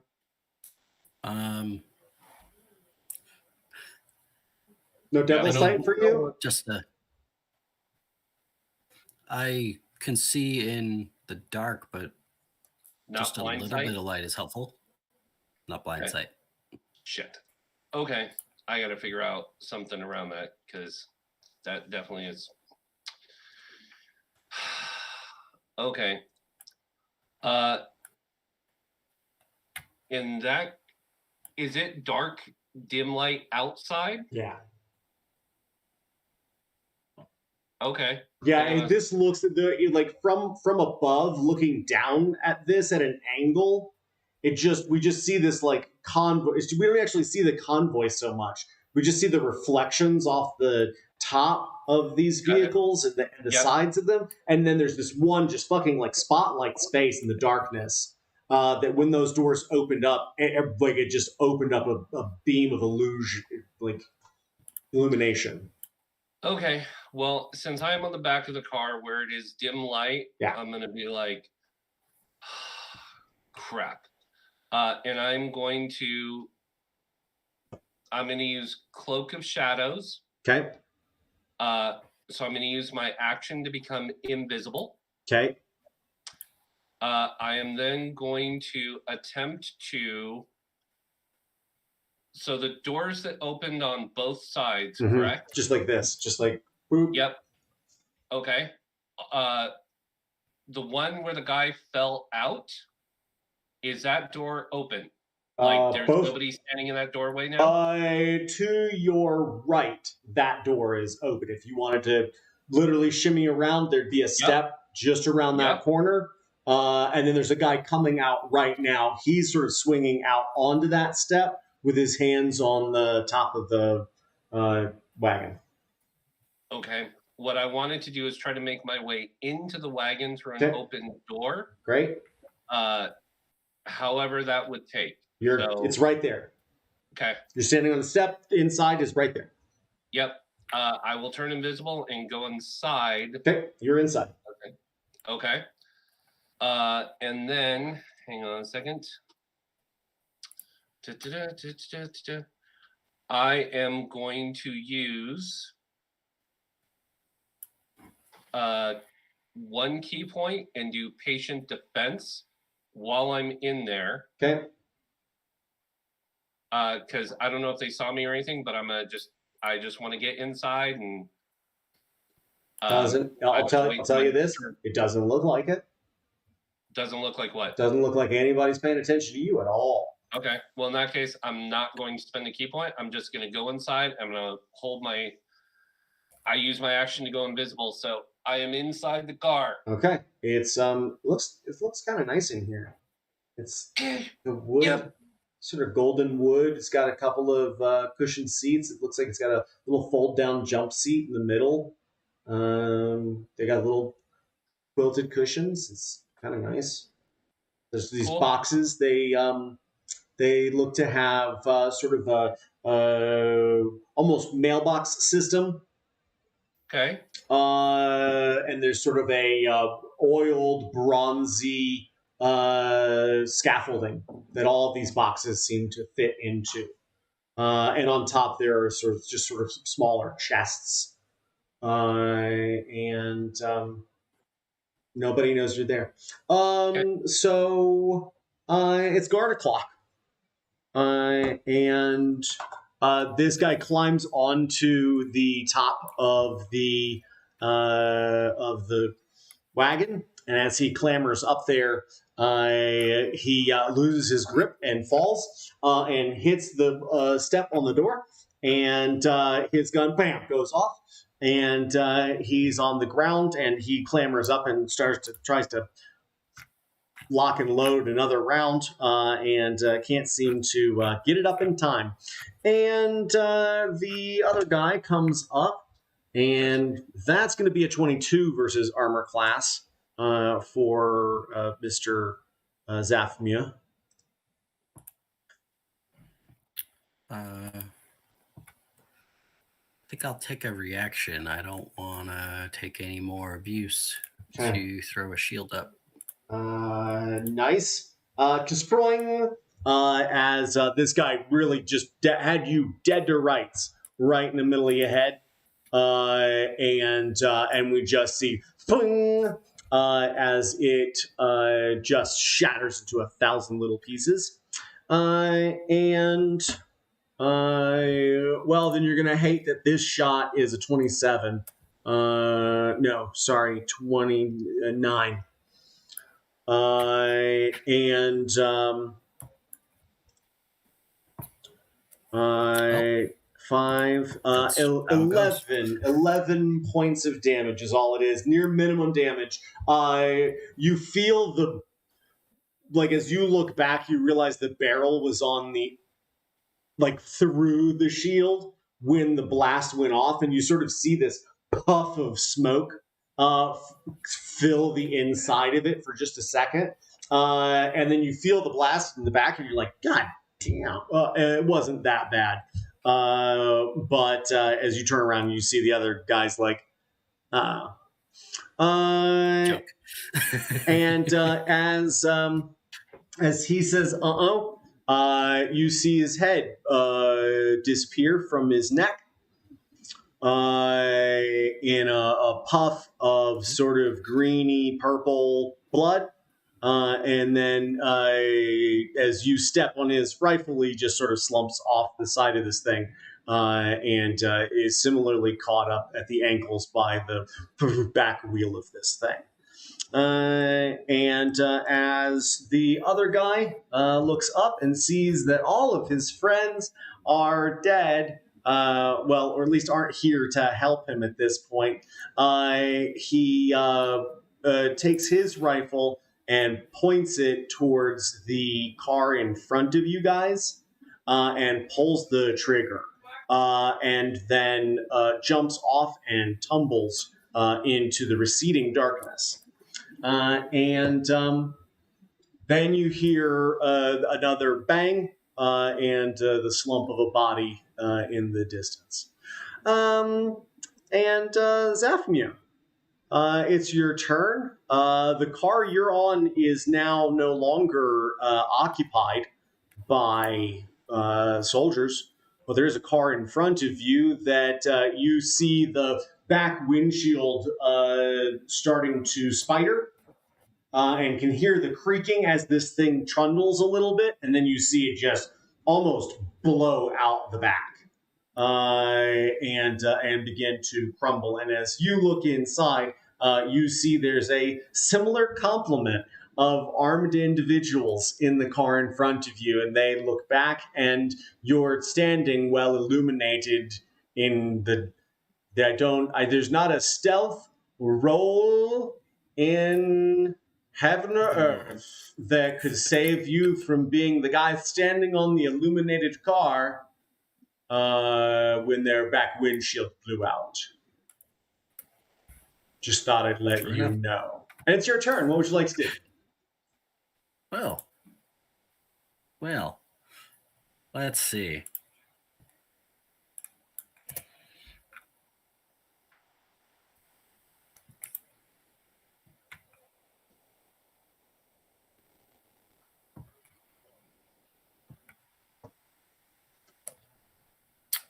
That next car, is it within 60 feet of me? Oh, it's with about 15 feet of you.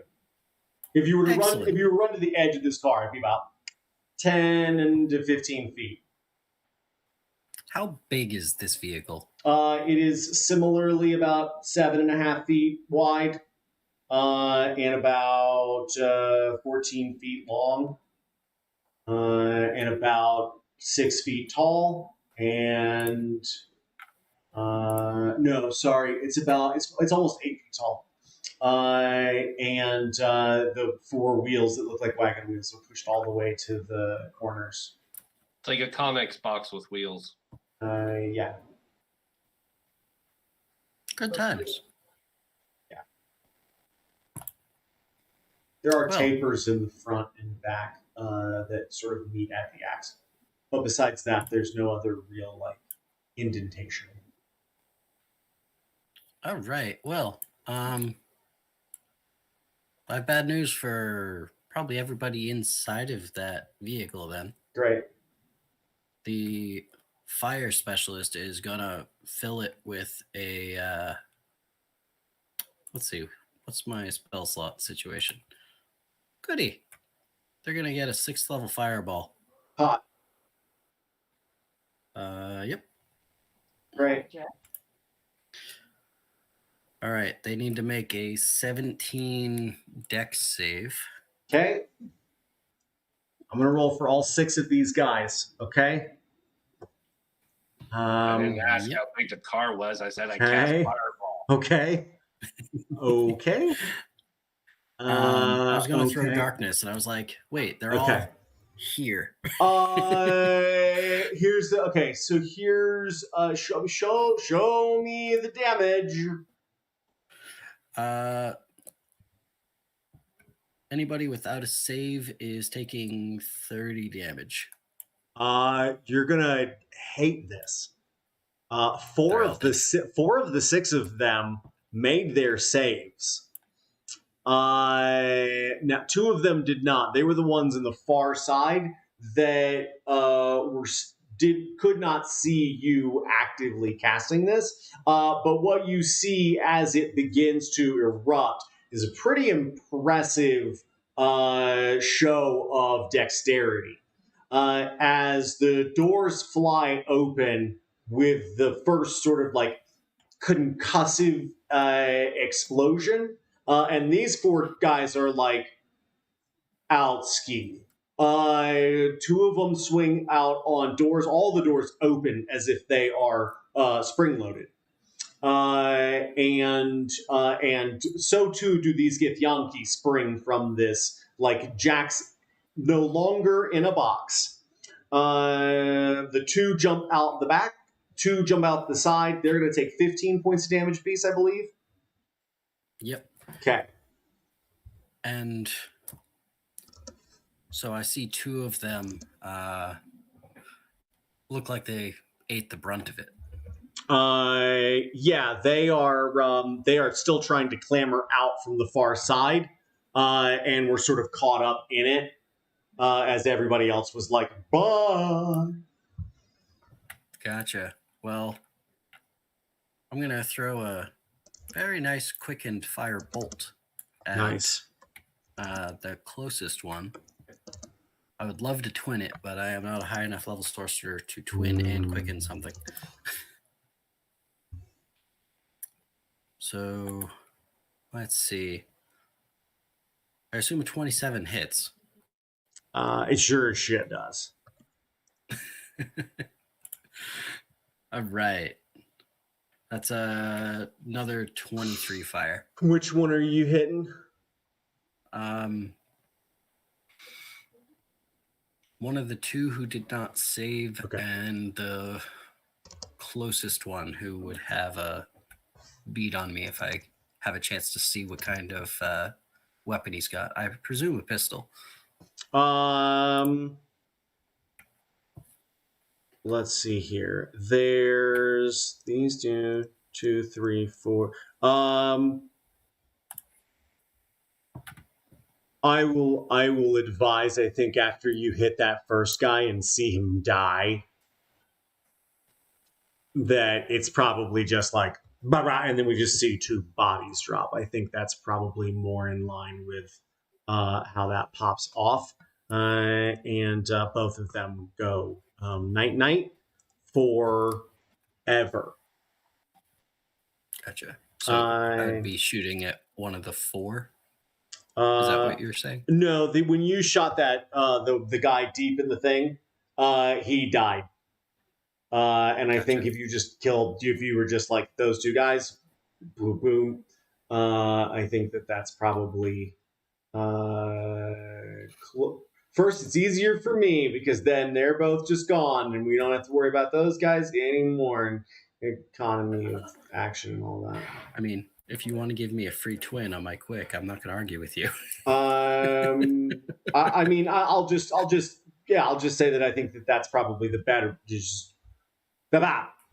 And yeah, just boom, boom, and then ba-ba. And the boom ba-ba is a good combo. You should remember it. And yeah, I'll end by trying to get to a more stable position. If there's a better spot than the roof. I don't know. You're on the other roof currently, so you're actually in a pretty good spot for now. If you want to get onto the other car, you're welcome to do so, but you do have a bit of a vantage point as it stands. Okay. And Jubei. Hey. Okay, so I am going to go to the end of the car that is closest to the other car in front of us that just had the back window shot out. Mm-hmm. I'm going to lean out one of the doors that is open at that end. Mm-hmm. So, and I'm going to toss two things into that now open window that they made an opening for me. It's very exciting. Okay. One of them is a smoke grenade. Right. The other one is a tangler grenade. Very interesting. Okay. So I'm going to toss both of those in there. So the minute that I toss the first one, I will reappear and they'll just see me smiling. I'll just wink, toss the smoke grenade in, and then I'll toss the tangler grenade in. Okay. And then like pull down my eye, and as I smile and slowly lean back in the car and start looking around like, okay, like what shit are we going to take? Sure. So for the smoke grenade, it's going to be a 20-foot radius within there. Right. And the Tangler grenade, I need them to make a DC 15 Dex saving throw, please. Okay.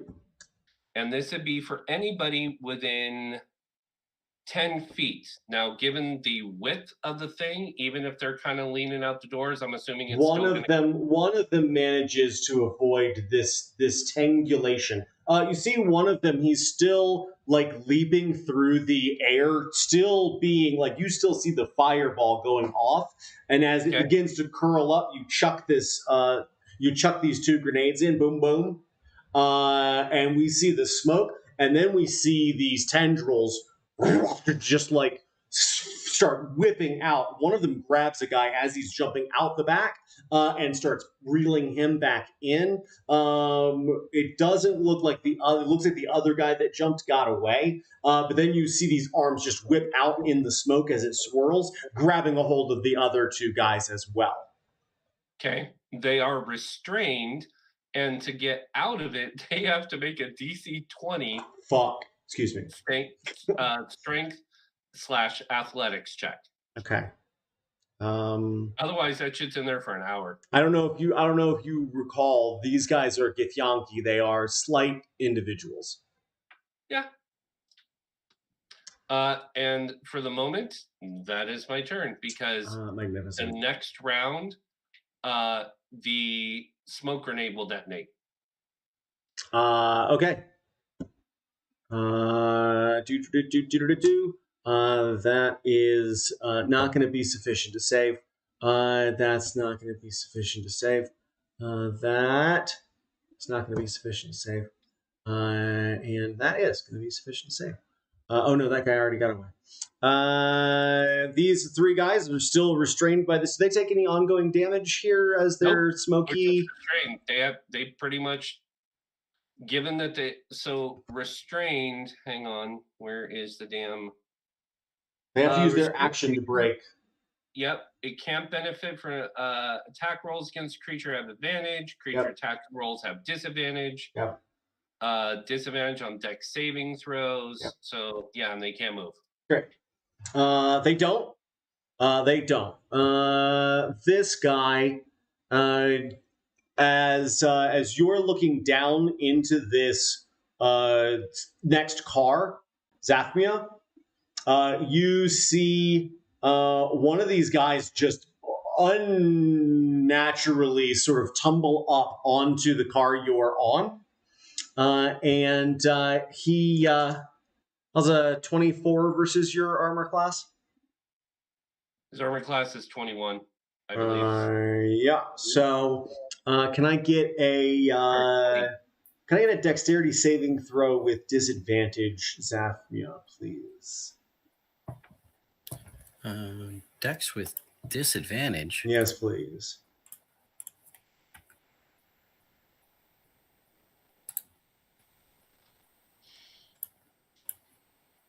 Survey says.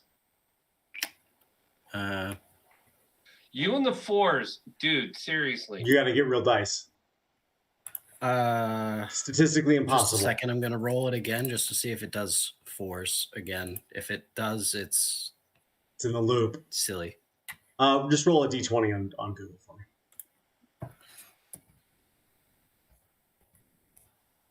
It was the 3-course dinner chewing gum.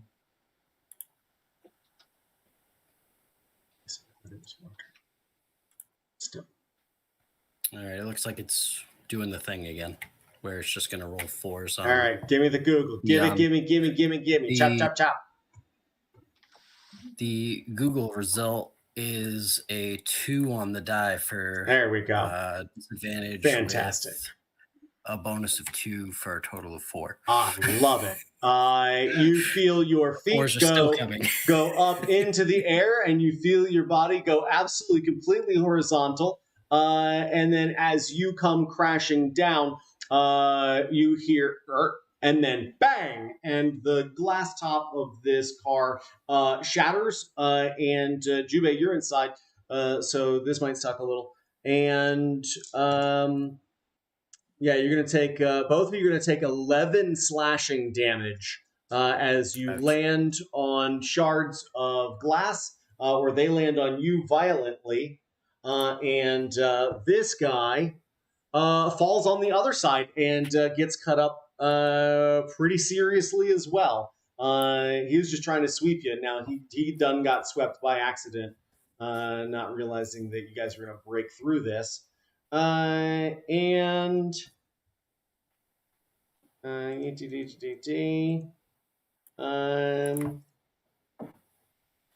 okay, here we go.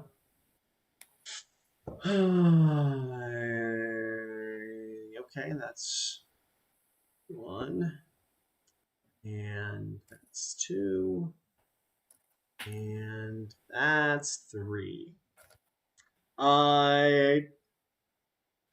You hear bang, bang, and then you hear, and you hear more glass shattering in a very distressing way, but you guys are still dealing with glass broken on top and below you as you hear that. And boop, boop, boop. This guy is not doing great. It's Zaphmia, it's your turn. You're prone. You're covered in shards of glass. Every place that isn't covered with your half plate armor seems to be bleeding, and doesn't seem like a whole lot better for Jubei, just in the general sense of things. So what do you want to do? What do you want to do there, Zaphmia?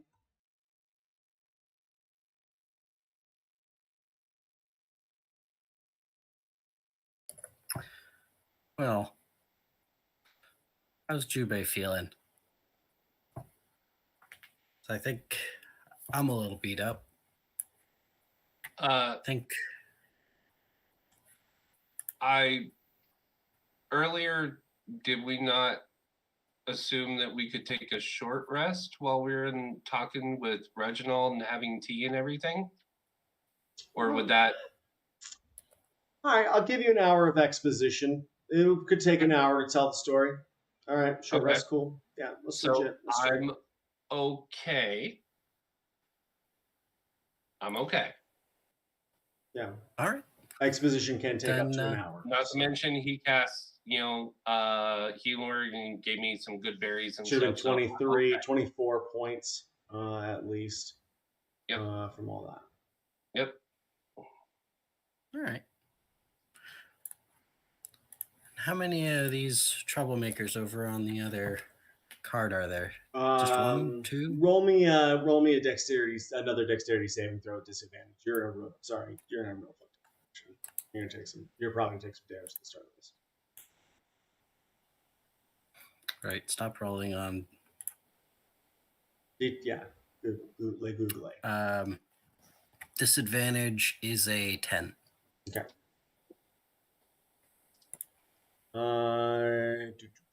You are going to take 5 points of slashing damage as you clamber to your feet. As you look out, you see the one guy. He is slashing his hands, trying to stand up on the other side of these boxes. And as you look out ahead, you can see that there are 3 dead bodies. Actually, there's 2 dead bodies that are still being grappled, and then there's it looks like somebody took a hatchet and chopped the back left corner of this vehicle off, just barely missing the wheel, and cutting off 2 doors, and all you see is a leg being held by one of these tendrils, and all of them are dead, except for the guy who's in the glass trying to get up right now on the other side of the boxes inside this car.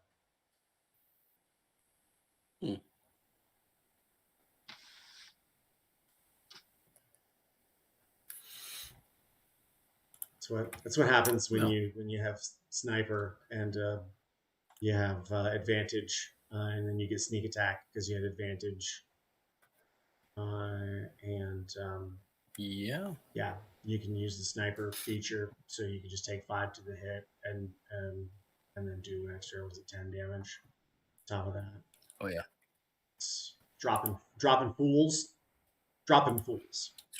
What they're here for. And then he's got that floating chain gun that he gets to use as a bonus action because he's an artillerist. And he has some nice force damage. Eldritch effect on it, which is pretty hot too. It's an eldritch. Cool. It's an eldritch cannon, essentially, is what it is.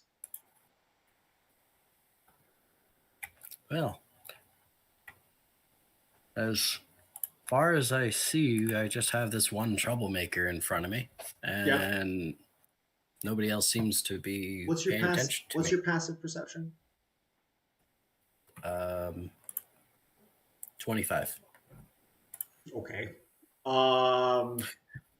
I have advantage on perception. As you stand up, you look around, you look down, you see this guy. He might not be much of a problem for very long if he keeps rolling around in the glass like that. As you look out ahead, you see this other, everybody else seems dead over there. You can see ahead now. You see a reflection in the distance, and you see the fifth of these vehicles pulling into formation. You also see people, and you can just barely make out their faces sort of lining the road in the darkness. There's just enough light coming from the wagon you're on that you can see like person after person after person, like almost like statues in the darkness. Interesting. Well, the really unfortunate fellow who's at my feet is gonna unfortunately eat a nice black flame blade. Okay. To solve that. You'll have advantage. You'll have advantage on this roll. He is prone and in difficult terrain. Fair enough. That's going to be a 27. Okay, he's gonna die. This is a coup de grace. You're just gonna murder this poor innocent individual. He's just doing his job. His job.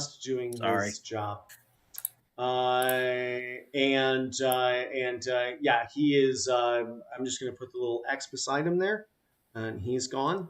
And now all the guards on these two wagons seem to be dead. They all seem to be dead. And that's a 25. So definitely. Then you hear bang bang. And as you do, you hear the grinding of wood on glass, and the tinkling, falling of glass on stone. And then you begin to feel this wagon start to decelerate. And as it does, you are quickly mobbed by individuals who bring out pieces of metal and hook glass out of the way, and someone brings a platform of wood and lays it down, and people start clambering up and starting just shoveling these lock boxes off of this wagon. So too do people rush the wagon. Some of them immediately getting caught up in the tangles of your grenade, and others pressing past compassionately and begin shoveling boxes off. Finally, some people helping them get free. And you hear the report of rifle after rifle up ahead, about 80 to 100 feet. And very quickly, those blasts subside. And you begin to hear it's almost the faint sound of laughing on the wind as people are picking the bones of this convoy. And as you look down, you see two lock boxes set one in front of each of you. And as you look towards this line of ruined wagons and the last of people beginning to depart, you see a bright beam of illumination, this bluish sort of light, and it begins to get brighter. And as it does, it seems to come from behind a building ahead, and then it begins to sweep your way. And on your shoulder, you hear, "Good job, boys, but I think you should skedaddle."